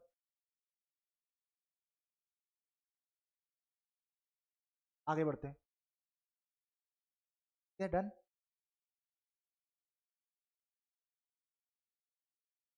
चलो आगे देखो इधर। तो वही मैं बताना चाह रहा था, इस तरीके से जब हम ऐड करेंगे तो ये जीरो हो जाएगा, ये v वेलोसिटी हो जाएगा और ये 2। केस फर्स्ट में speed of the top most point of the cylinder is equal to the speed of the upper end at any, मतलब जो अपर एंड है, ऐसी सिचुएशन थी, ये था लोअर हैंड जो रेस्ट पर था, केस फर्स्ट की बात कर रहे हैं हम लोग, और ये अपर एंड था जो जो पर्टिकुलर वेलोसिटी से चल रहा है। तो अब समझ में आ रहा होगा, अगर ये v वेलोसिटी होगी तो इसका कांटेक्ट पॉइंट 2v से चलेगा, तो ये भी 2v से चलेगा कि नहीं, this both velocities will be same. Correct answer is speed of the top most point of the cylinder is equal to the speed of the upper end at any instant. Top most point cylinder का, upper and की कोई भी velocity किसी भी समय होगी, speed of the top most of the cylinder 2v is double speed of the centre of the cylinder, centre से double है 2v है। समझ में आ गया, हमने दिमाग तुरंत लगाया केस फर्स्ट में कि जो सिलेंडर था वो प्योर रोलिंग कर रहा है, इसका मतलब है बॉटम टच वाला पॉइंट जीरो वेलोसिटी रखेगा, सेंटर v रखेगा, टॉप मोस्ट 2v रखेगा, इस हिसाब से हमारे आंसर। अब केस 2 के आंसर्स करें, ठीक है, screenshot and we will take a second case 2। Case 2 करने वाले हैं हम लोग, केस 2 देखो सभी। केस 2 सिमिलर वही सब लेंथ है, सिलेंडर बॉटम एंड L1 जो है टॉप की है, L2 सेंटर की सिलेंडर की, और L3 जो है वो बॉटम एंड की है। Same meaning as the case 1, within experimental error हम सब लेने वाले। L1 equal to L2, L2 equal to L3, speed of the top most of the cylinder is equal. सब लोग अच्छे से क्वेश्चन पढ़ेंगे और आई होप सब लोगों को करेक्ट आंसर देना है। मैं देखता हूं कितने लोग इसका आंसर सही दे पाते हैं। ट्राई टू सॉल्व ऑल, सभी लोग आंसर करें, कितना का क्या आ रहा है।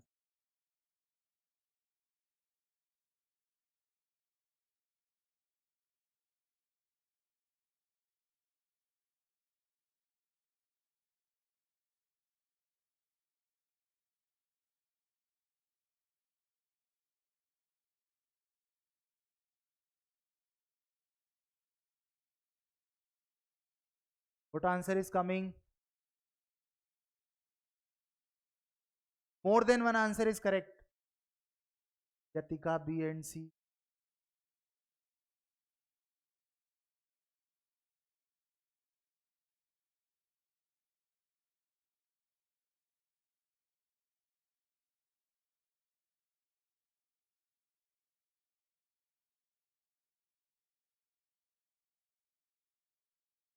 B, D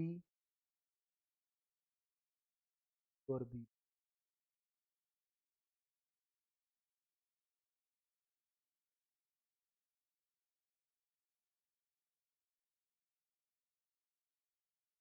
चलो काफी लोगों ने ट्राई, बहुत अच्छी बात है, काफी लोग ट्राई कर पा रहे हैं। देखते हैं इसका क्या आंसर हो।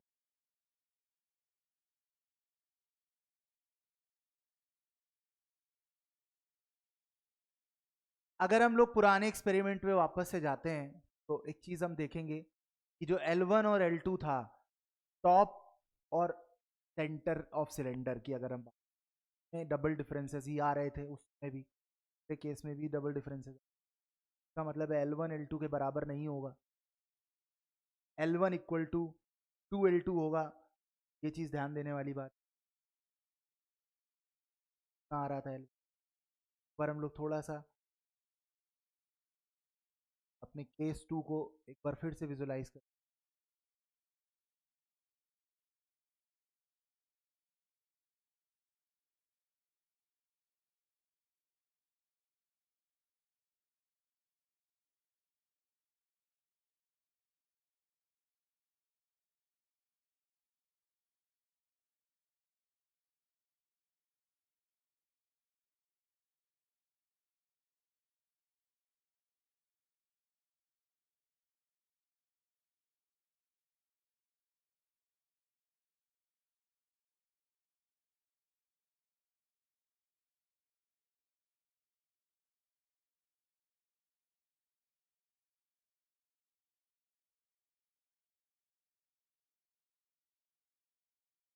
सबको दिख रहा है?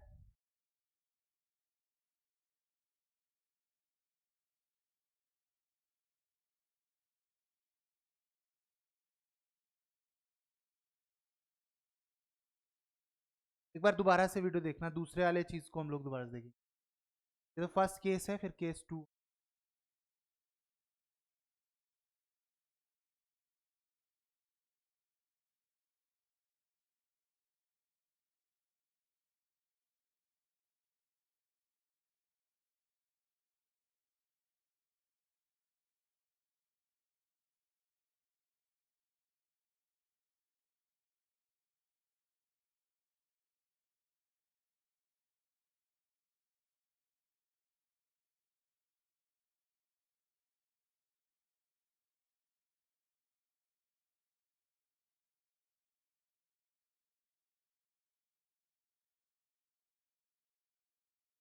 केस 2 को आप सब लोग देखना वीडियो को अच्छे से।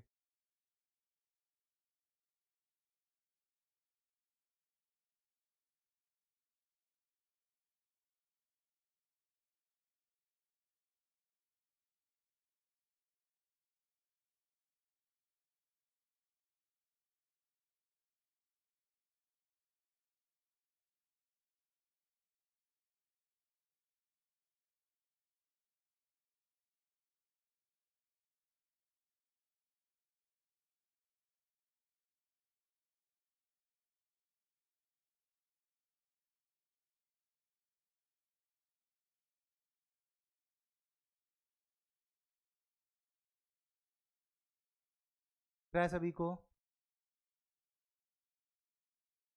सब लोग देखो इधर केस 2 को।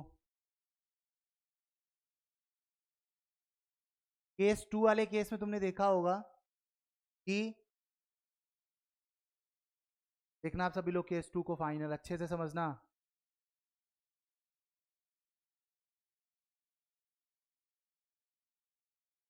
सब लोग देखो, यहां से स्टार्टिंग हो रही केस 2 की। सेंटर जो है वो 15 पर है। कहां पर है सेंटर? कहां पर है? 15 पर है। अपर एंड कहां पर है? 15 पर है। लोअर एंड कहां पर है? लोअर एंड तुम देख सकते हो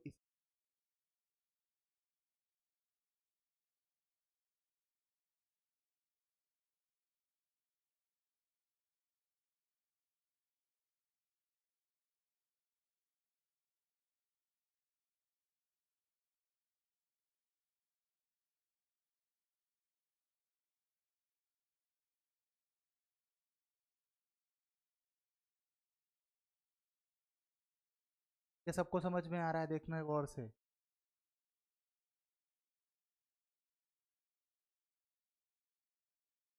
ऑलमोस्ट हो गया, ठीक है ना? अब सब लोग गौर से देखो, ये जो सेंटर है,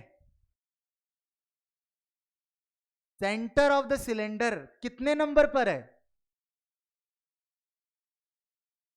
मतलब हो क्या रहा है? सिलेंडर का जो सेंटर है बच्चा, it is not moving at all. It is at 15 before starting and after, मतलब at the ending also. We are thinking so much here कि अभी सिलेंडर भी चाह रहा होगा, ऐसा नहीं हो रहा ना। ये आगे ले जाने की कोशिश करता है, ऊपर वाला हाथ आगे ले जाने की कोशिश करता है, और पीछे वाला हाथ कहता है बेटा कहां जा रहे हो, पीछे रहो। यस और नो? तो हम ऐसा करते रहे हैं, तो ऐसा हो रहा है कि एक हाथ जितना आगे जा रहा है, पीछे वाला हाथ उतना ही पीछे चला जा रहा है। तो नेट मोशन जो है सिलेंडर को मिल ही नहीं पा रहा है। सिलेंडर केवल रोटेशन मोशन ही कर रहा है। It is not performing any pure rolling. It is not performing pure rolling because situation यहाँ पर यह है कि जितना रोलिंग ऊपर करता है उतना ही रोलिंग नीचे करता है। तो इससे होता क्या है कि वो केवल रोटेशन करता है। यस, तो L1 and L2 L3, L1 ये था, L2 ये था, और L3 ये था। तो अगर हम बात करें L1 और L2 L3 की, तो L2 तो 0 हो जाएगा, L2 0 हो गया। और L1, बहुत गौर से सुनो, जितना हाथ ये आगे जा रहा है उतना ही बॉटम हाथ कहां आ रहा है? पीछे की तरफ आ रहा है। आ रहा है कि नहीं आ रहा है? इसका मतलब है L1 की वैल्यू और L3 की वैल्यू आपस में इक्वल है। यस और नो? बताओ चीते की तरीके सभी लोग यस और नो में आंसर दें। क्या L1 की वैल्यू और L3 की वैल्यू बराबर होगी? यार आ गया कि नहीं आया? देखो दिमाग लगाना पड़ेगा तुम्हें, ऐसे नहीं होगा क्वेश्चन, ठीक है ना? सोचना पड़ेगा तुमको, ठीक है? Think about it and easily you can get the answer. चलो, सो सेंटर जो है वो बिल्कुल अभी भी उतने ही नंबर पर है, 15 पर है। ये जरूर खिसक कर 15 डिस्टेंस चल लिया तो ये 15 आगे चला गया, कोई बात नहीं। तो ये हमारा पहला तो आंसर यहां से क्लियर हो गया। दूसरा एक और चीज समझो, अगर ये सिलेंडर है तो इसकी वेलोसिटी यहां पर अगर v है, अगर ये ऊपर वाला v दे रहा है तो ये भी इधर v दे रहा है और यहां 0 है। तो यस और नो? सिलेंडर के सेंटर पर वेलोसिटी 0 होगा और टॉप और बॉटम पर v और v अपोजिट डायरेक्शन में होगा। ऊपर वाला हाथ क्या करेगा? आगे ले जाएगा, नीचे वाला हाथ पीछे जाएगा और सेंटर वहीं रहेगा, वहीं घूमता रहेगा वो। रोटेशन मोशन ही एक ऐसा मोशन होता है बच्चा, रोटेशन मोशन ही एक ऐसा मोशन होता है जिसमें सेंटर कभी भी शिफ्ट नहीं होता है, वो वहीं रहता है, केवल बॉडी रोटेट कर रही होती। अब अगर देखा जाए तो ये एक हमारा साइकिल का पहिया है, एक साइकिल का पहिया है जो घूम रहा है की जगह पर, ऐसा ही है बस केवल सिचुएशन, है ना? यार ये समझ में आया कि नहीं आया? सब लोगों को क्लियर है? सभी को क्लियर हो गया होगा। अब हम अपने आंसर्स की तरफ चलते हैं। मैं बहुत अच्छे से समझ लिया है, देखो को समझना जरूरी था। इसका मतलब जो हमने सीखा उसको हम यहां लिख ले रहे हैं जल्दी जल्दी से। कहते हैं हमने ये सीखा कि अगर ये इक्वेशन है तो अगर ये v से आगे जा रहा है तो ये v से पीछे जा रहा है, तो ये भी v से आगे जाएगा, तो हम v कर दे रहे हैं, ये 0 वेलोसिटी। इसकी जो डिस्टेंस है इसे हम 1 बोल रहे हैं, इसे 2 बोल रहे हैं, इसे 3 बोल रहे हैं। L1 एंड L3 बराबर हो गए, L2 0 हो गया, तो L1 इक्वल टू L3 भी सही है। L2 तो 0 है तो ये हो ही नहीं सकता है, L2 0 तो ये हो नहीं सकता है, L2 0 तो ये हो नहीं सकता, तो E F और A तो होगा ही नहीं। अब कहानी B C D पे आके रुक गई है, B और C और D पे रुक गई आके, तो B तो सही हो गया। C के बारे में बात करते हैं। Speed of the top most point of the cylinder which is this one, this is the V, is equal to the speed of the upper hand at any instant. मतलब ऊपर वाला जो हाथ है उस पर किसी भी समय स्पीड और इसके टॉप मोस्ट की स्पीड हर समय बराबर होती। इसका मतलब सही बात बोल रहा है यार ये, हमारा सही बात दे रहा है। Speed of the top most point of the cylinder, cylinder का जो टॉप मोस्ट पॉइंट है, is double speed of the centre of the cylinder. क्या ये इससे डबल है? ये 0 से डबल है क्या?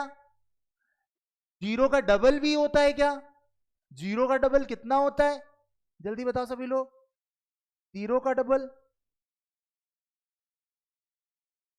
0 का डबल 0 ही होता है। कुछ लोग सोचेंगे डबल करना है 0 का तो तुरंत डबल कर देंगे ना, तो 0 का डबल 0 ही होगा, ठीक है? तो कहने का मतलब है कि v का डबल 2 भी होता था, 0 का डबल 0 ही होगा, ठीक है ना? इसका मतलब है हमारा यह आंसर गलत हो। सही आंसर जो था इसमें B और C था, तो काफी लोगों ने आंसर सही दिया था, बहुत अच्छा लगा मुझे, ना?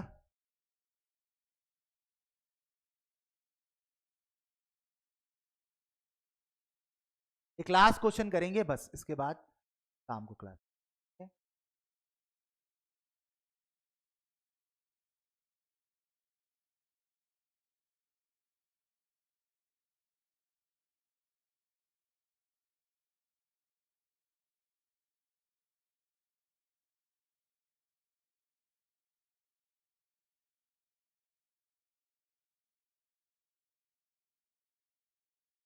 चलो, this is the very important thing here, इसको हम लोग करेंगे और ये हम सब लोग घर पर जाकर भी एक्सपेरिमेंट कर सकते हैं।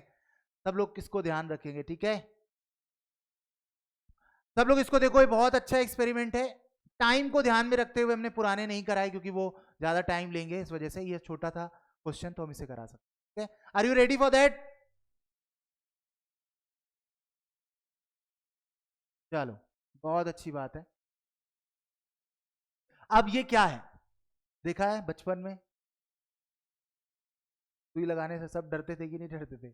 आज वही तुम लोग के सामने लेके आया हूँ, है ना। सब क्या दिक्कत है, सब वर्चुअल बैठे हुए हैं, अभी तो किसी के लगा भी नहीं सकता ना। आराम से मजे आ रहे होंगे नहीं इस समय, खूब बगल में चाय पकौड़ी होगी मस्त, और बढ़िया से पढ़ाई भी चल रही है ना, वो काम चल।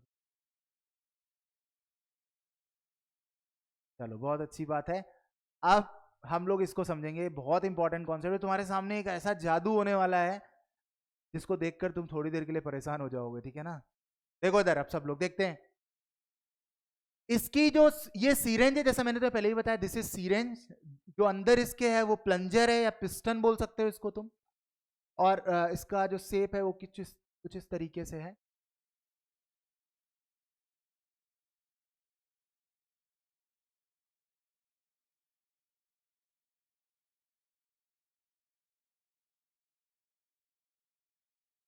इस तरीके से, राइट।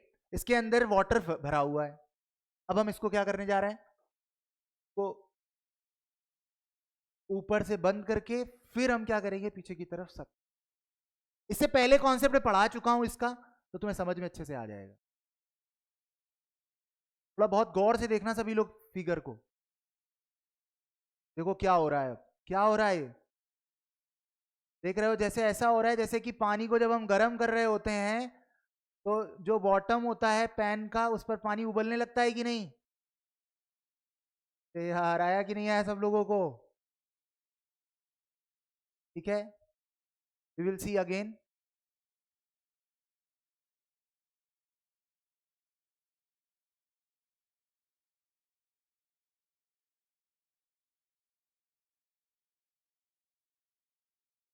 देखो सभी लोग एक बार दोबारा से, पानी देखो उबल रहा है कि नहीं, इसी तरीके उबल के वेपराइज हो जाता है वाटर। मतलब हमको अगर पानी उबालना है तो उसके लिए जरूरी नहीं है कि मोदी जी से गैस सिलेंडर लेना पड़ेगा, है ना। मतलब हम फिजिक्स लगा के भी पानी को बॉईल कर सकते हैं विदाउट हीटिंग।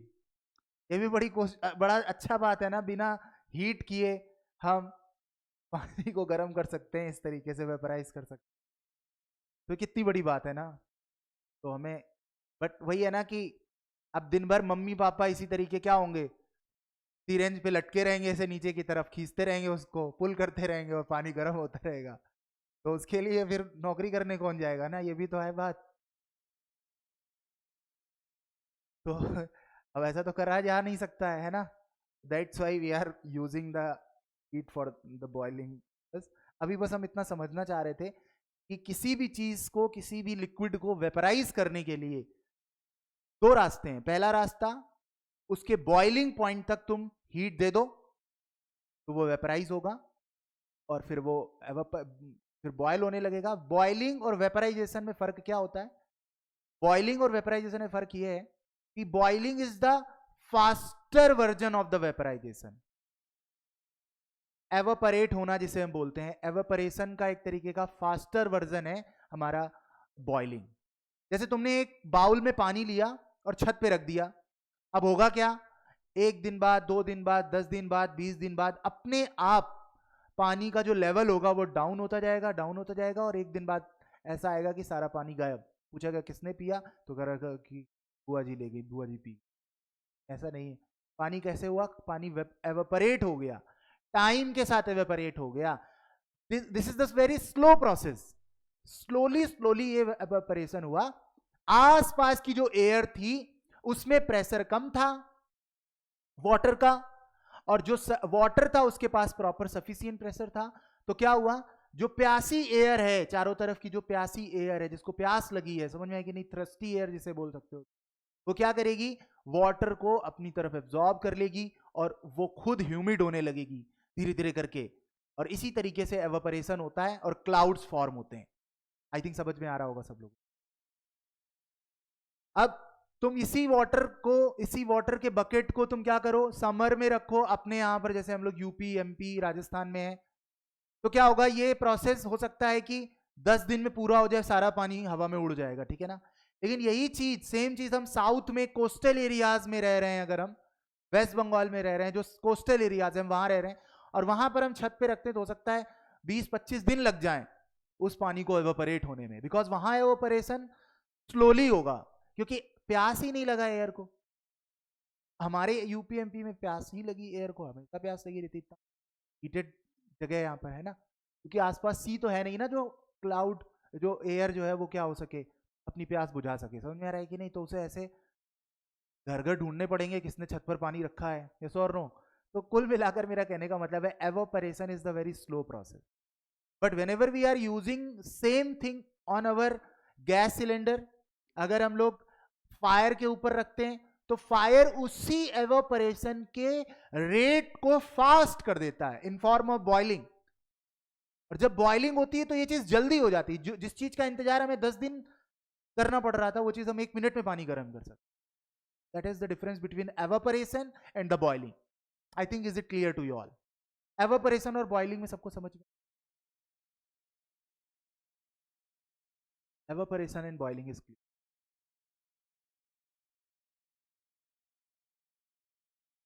अब इस जगह क्या हो रहा था इसको समझते। एवापोरेशन और बॉइलिंग में एक ही कंसेप्ट काम करता है, उसका नाम है वेपराइजेशन। वेपर बनना होता है, वहां पर वेपर बनती है, और वो वेपर कैसे बनती है वो समझेंगे एक थ्योरी के कॉन्सेप्ट के जरिए।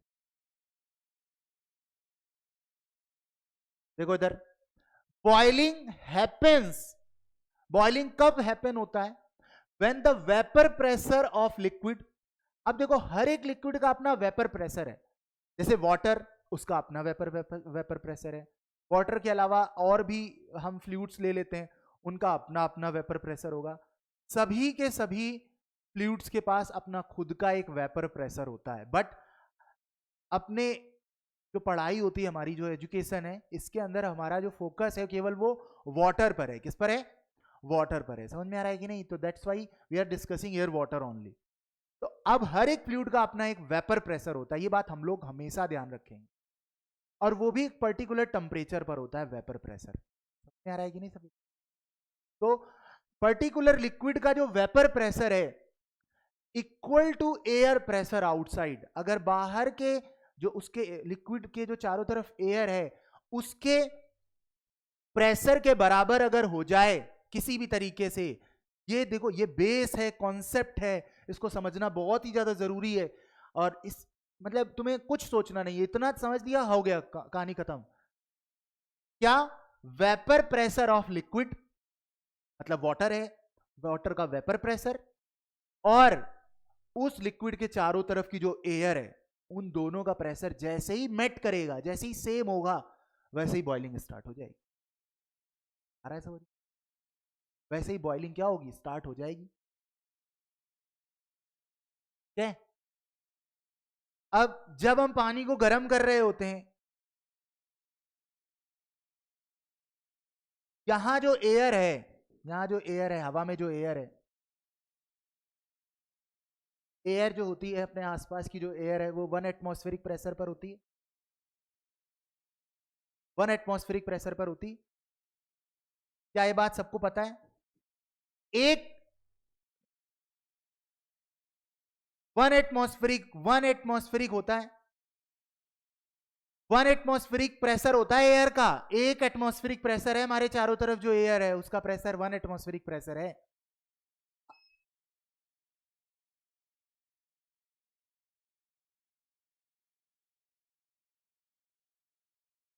तो अब लाइट चली गई है, अभी वेट 1 मिनट। ठीक है, सब लोग यहां पर इस चीज को समझेंगे। ओके, इधर देखो सभी लोग। तो अगर मैं एक बात बोलूं, सब लोगों को गौर से समझना, तो जो पानी था हमारा, वाटर जो था, उसका प्रेशर जो है नॉर्मल सिचुएशन पर देखोगे, जब टेम्परेचर उसका 20 डिग्री सेंटीग्रेड होगा, जब हमने पानी बस नल से चलाया, पानी भर लिया, तो उस पानी का प्रेशर क्या है बताओ? वो पानी का जो प्रेशर है और जो आसपास की एयर है उसका प्रेशर 1 एटमॉस्फेरिक है। और वाटर 20 डिग्री सेंटीग्रेड पर होगा तो उसका प्रेशर 1 एटमॉस्फेरिक नहीं होगा। वेपर प्रेशर वाटर का 20 डिग्री सेंटीग्रेड पर, समझ रहे हो ना, 1 एटमॉस्फेरिक नहीं होगा। वाटर को जब तक तुम 100 डिग्री सेंटीग्रेड तक नहीं पहुंचाओगे, कितने डिग्री सेंटीग्रेड तक नहीं पहुंचाओगे? 100 डिग्री सेंटीग्रेड, क्योंकि वाटर का वेपर प्रेशर टेम्परेचर के हिसाब से अलग अलग होता है। सभी लोग लिख लें कॉपी में।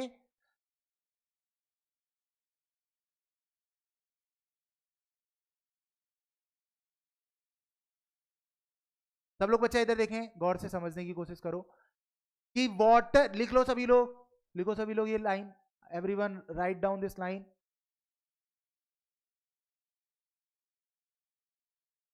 ओके, लिख लिया, कोई दिक्कत नहीं।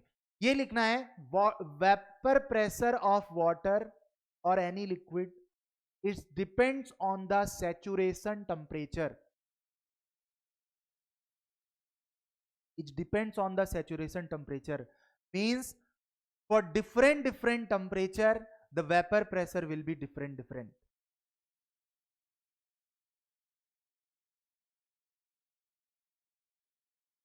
Means for different saturation temperature vapor pressure will be different. Vapor pressure will be different. ये बात समझनी जरूरी है, कोई दिक्कत नहीं है।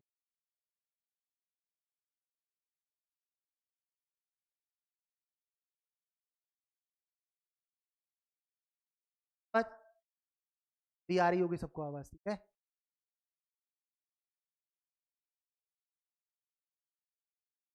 चलो, मैंने क्या बोला कि vapour pressure of the fluid always depends on the saturation temperature. Whenever temperature increases the vapor pressure is also increases. Vapor pressure is also for higher temperature higher vapor pressure will be. For lower temperature lower pressure will be. For same fluid, for higher temperature vapor pressure will be there, lower temperature lower vapor pressure. इसको example के जरिए समझते हैं, क्योंकि अभी तुम्हारे लिए थोड़ा सा मुश्किल है समझ। ये हमारा पानी था और ये वाटर 20 डिग्री सेंटीग्रेड पर, तो 20 डिग्री सेंटीग्रेड पर वेपर प्रेशर जो होगा वो मान लेते हैं हम लोग 0.7 एटमॉस्फेरिक है, 0.7 प्रेशर। और आसपास की जो एयर है बच्चा, एयर जो है वो 1 एटमॉस्फेरिक पर होगी। एयर का तो प्रेशर 1 एटमॉस्फेरिक ही होता है हमारे आसपास। अब तुम खुद बताओ सभी लोग जल्दी से गौर से देखकर, क्या ये वाटर बॉयल होगा? क्या ये वाटर बॉयल होगा?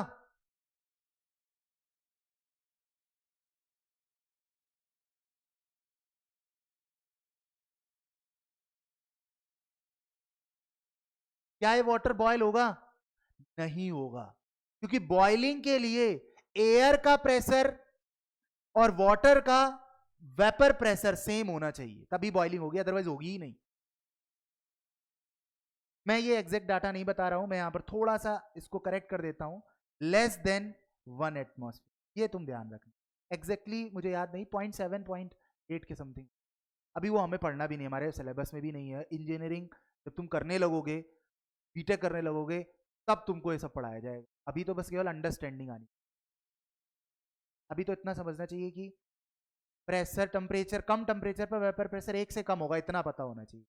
इसकी एक लिस्ट आती है अलग अलग टेम्परेचर पर कितना वेपर प्रेशर।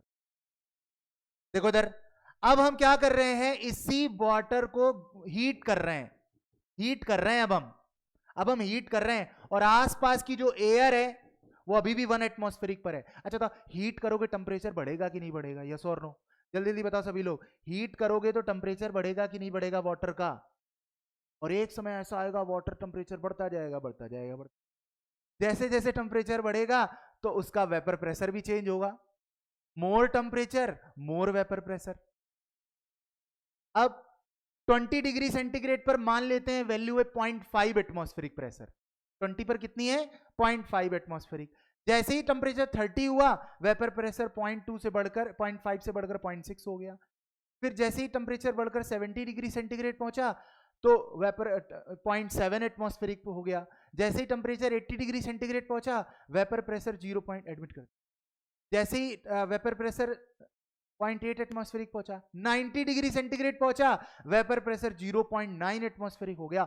और जैसे ही टेम्परेचर कितना हुआ बताओ सभी लोग, 100 डिग्री सेंटीग्रेड, और उसी समय वेपर प्रेशर 1 एटमॉस्फेरिक है।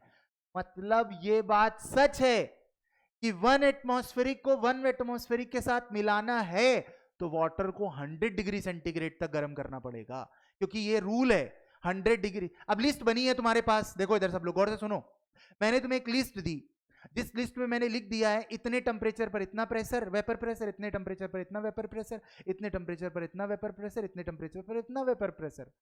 तो तुम अब देखोगे कि हमारी आसपास की एयर 1 एटमॉस्फेरिक की है, तो वेपर प्रेशर 1 एटमॉस्फेरिक कहां है, अच्छा ये 1 एटमॉस्फेरिक वेपर प्रेशर के सामने टेम्परेचर कितना, अच्छा 100 डिग्री सेंटीग्रेड है।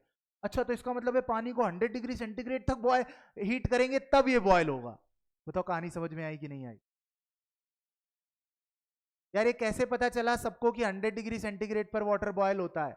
क्योंकि एक लिस्ट थी जिस लिस्ट में लिखा था कि 100 डिग्री सेंटीग्रेड पर वेपर प्रेशर 1 एटमॉस्फेरिक होता है और एयर का प्रेशर भी 1 एटमॉस्फेरिक होता है, और जब 1 एटमॉस्फेरिक आपस में मिल गए, सेम हो गए, वाटर बॉयल होना चालू। समझ गए ये बात सबको सब? अब अगर हम माउंटेन्स पर चले जाएं, बहुत हाइट पर चले जाएं, माउंटेन्स पर चले जाएं, माउंट एवरेस्ट पे चले जाएं और वहां हम पानी को गर्म करने की कोशिश करें, तो सोचने की जरूरत है अब सबको, वहां पर पानी 100 डिग्री सेंटीग्रेड पर बॉयल नहीं होगा, क्योंकि वहां की जो एयर होगी उसका प्रेशर कम हो चुका होगा। वहां की एयर का प्रेशर अब 1 एटमॉस्फेरिक नहीं है बच्चा, यस और नो? हाइट पर कल पढ़ाया था मैंने, जैसे जैसे हम ऊपर जाते हैं, स्पेस की तरफ जाते हैं, वैसे वैसे प्रेशर कम होता जाता है। हमारे सी लेवल पर एटमॉस्फेरिक प्रेशर है एयर का,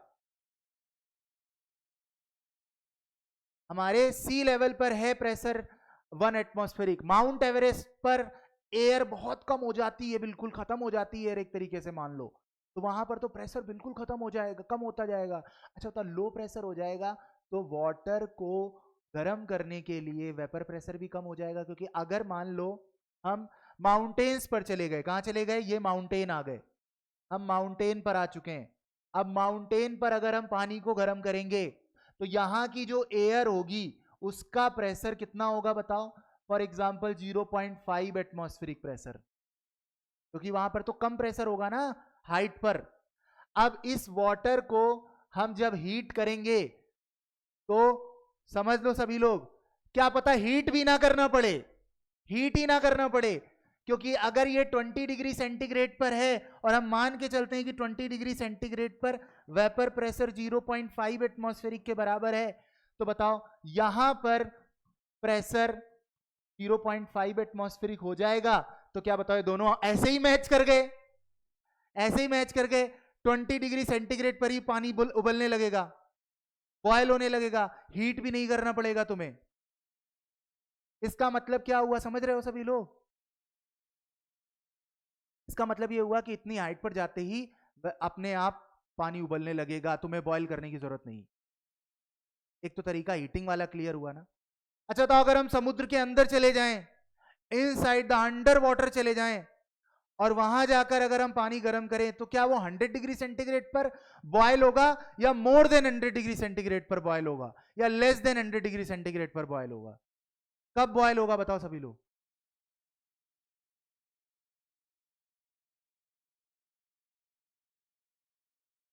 नीचे जाने पर मोर देन 100 डिग्री सेंटीग्रेड, और ऊपर जाने पर अपने आप।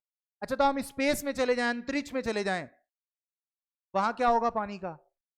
स्पेस में वहां पर कोई एयर नहीं है, जीरो प्रेशर है, तो जैसे जीरो प्रेशर होगा वहां पर तो हमें कुछ करना ही नहीं है, बॉयल ही होता चल, बॉयल होने लगेगा, ऊपर जाकर अपने आप एवोपरेट हो जाएगा, वहां रुक ही नहीं सकता है कोई चीज। के लिए सेटअप पूरा बनाना पड़ेगा। फिर अब स्क्रीनशॉट ले लो सब लोग जल्दी से इसका, फिर अपने क्वेश्चन का आंसर करते हैं, फिर सेशन एंड करेंगे क्योंकि ज्यादा टाइम हो गया है। इसका स्क्रीनशॉट ले लो सभी लोग।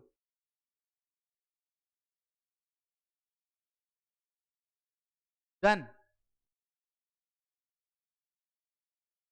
तो heating is the process by which you can get the boiling.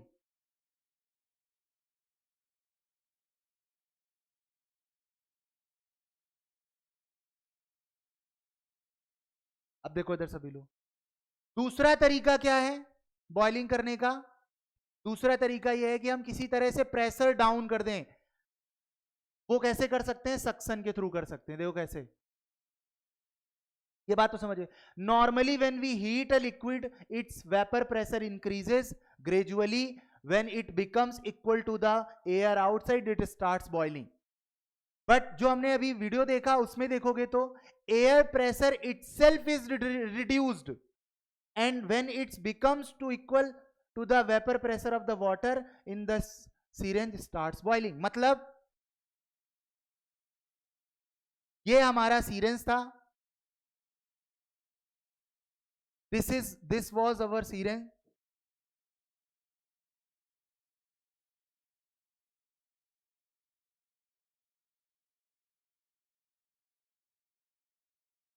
बहुत गौर से सुनो सभी लोग. अब सब लोग यहां सुनना, यहां जो एयर थी और मैंने इसको ऐसे बंद कर रखा है और ये वाटर है. समझना मेरी बात को. अब जब हम यहां इसको बंद कर देंगे पूरी तरह से तो होगा क्या, अब समझो. जब हम पीछे की तरफ पुल करेंगे तो जो ये एयर थी ये एक्सपेंड होने लगेगी कि नहीं होने लगेगी, एक्सपेंड होगी कि नहीं होगी. तो एयर एक्सपेंड होगा और जब एयर एक्सपेंड होगा तो इसका प्रेशर क्या हो जाएगा, रिड्यूस हो जाएगा. अब बहुत गौर से समझो. बाहर की जो एयर थी हमारे, जब हम पानी गर्म करते थे तो बाहर की एयर 1 एटमॉस्फेरिक प्रेशर पर होती थी. लेकिन हम उस एयर से कभी ये नहीं कह सकते भाई एयर, या थोड़ा समझ लो गैस सिलेंडर खत्म हो गया है, अब हमारे यहाँ गैस तो है नहीं, हम आग तो जला नहीं पाएंगे. ऐसा करो कि तुम ही अपना प्रेशर कम कर लो और इतना कम कर लो कि हमारे वाटर का जो 20 डिग्री सेंटीग्रेड पर वेपर प्रेशर है 0.5 एटमॉस्फेरिक प्रेशर, तुम ऐसे, तुम समझ रहे हो ना, एयर के सामने से हाथ जोड़ रहे हो और एयर से कह रहे हो हे एयर अपना क्या करो, अपना प्रेशर डाउन कर लो, 0.5 तक आ जाओ, हमारे घर का गैस सिलेंडर खत्म हो गया है और हमारे जो वाटर हमने अभी बाउल में रखा हुआ है वो 0.5 एटमॉस्फेरिक प्रेशर का है 20 डिग्री सेंटीग्रेड पर. तुम अपना प्रेशर 0.5 कर लो, अपना मेरा पानी अपने आप उबलने लगेगा. यार यस और नो, है कि नहीं. तो तुम सोचो एयर क्या तुम्हारी बात मानेगी, क्या अपना प्रेशर डाउन कर लेगी. It is not possible. समझ रहे हो. तो कैसे करेंगे बेटा, अब फिजिक्स आती है हमको. हमने कहा बेटा आओ एयर, एयर को पहले अंदर लाए, वाटर के ऊपर आराम से बैठी है और मस्त ठंडी ठंडी मजे ले रही है. फिर ऊपर से मैंने क्या किया, ऊपर से अब उसको जाने का रास्ता ही बंद कर दिया, ऊपर से उसको ट्रैप कर लिया, एयर को पकड़ लिया, बंद कर दिया उसको, घर के अंदर बंद कर लिया उसको और पकड़ के उसको फिर क्या किया, पुल किया. और जैसे ही पुल किया उसी एयर को, जो एयर अपना प्रेशर नहीं कम कर रही थी ना, वॉल्यूम बढ़ाया, जैसे ही मैंने उसका प्रेशर कम हो गया, वैसे ही प्रेशर कम हुआ और इट इज रीचेज एट, जैसे ही प्रेशर 0.5 एटमॉस्फेरिक प्रेशर पहुंचा और ये वाटर जो था वो 20 डिग्री सेंटीग्रेड पर था और इसका वेपर प्रेशर 0.5 एटमॉस्फेरिक था, इसका वेपर 0.5 एटमॉस्फेरिक था. जैसे ही ये 0.5, जैसे ही 0.5 मैच हुआ तुरंत बॉइलिंग चालू. यार बात समझ में आई कि नहीं. यार अगर मजा आया हो तो सभी लोग मुस्कुराते हुए यस और नो में आंसर कर.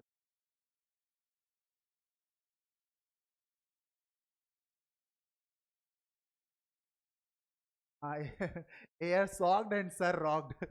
नहीं कह रहे हो, एयर सॉक हो गई बेचारी, कहां फंस गई मैं चक्कर में सीरेंज के, है कि नहीं. मुझे पता होता तो मैं कभी इसके अंदर नहीं जाती. नहीं यही सोच रही है यार, तो क्या ही कर सकें. एक सर ने उसको पकड़ रखा है, तब बॉयल तो मैं करूंगा ही तुम्हें, नहीं वाटर को बिना, कि नहीं. तो बिना हीटिंग के भी तुम वाटर को बॉयल कर सकते हो, बस उसके आसपास की एयर का प्रेशर डाउन कर दो बिना हीटिंग के तुम. तो एयर का प्रेशर डाउन करना आसान है with the help of expanding air, right. चलो तो हमारा ये क्वेश्चन हो गया. जल्दी से इसका स्क्रीनशॉट लो, हम लोग डन करें फिर. एक स्क्रीनशॉट ऑफ दिस और हमें अपने क्वेश्चन का आंसर देना है बस. क्या एबीसीडी एक है screenshot fast.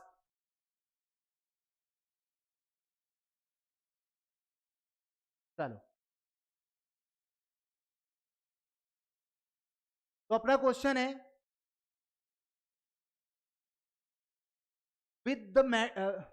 with some water in the syringe piston pulled out, bubbles are seen in the water which continues till the piston is pulled position. When the position is released, bubbling stops. Note that piston comes to the same position where it was before pulling. The main reason of for bubbling. Bubbling का मतलब जो है boiling जो होता है उसका कारण बताना है. पहला, वाटर स्टार्ट्स बॉइलिंग. दूसरा, air leaks outside and goes through water. समझ रहे हो ना?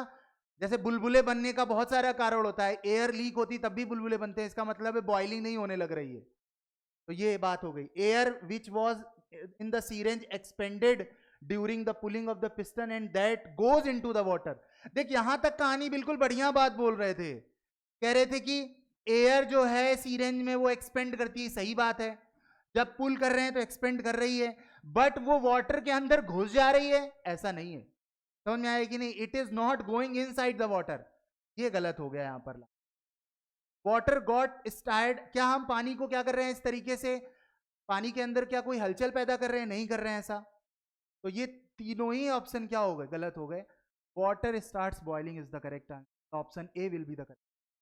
तो यहां तक सबको ठीक है. सो आज की क्लास हम यहीं तक करेंगे.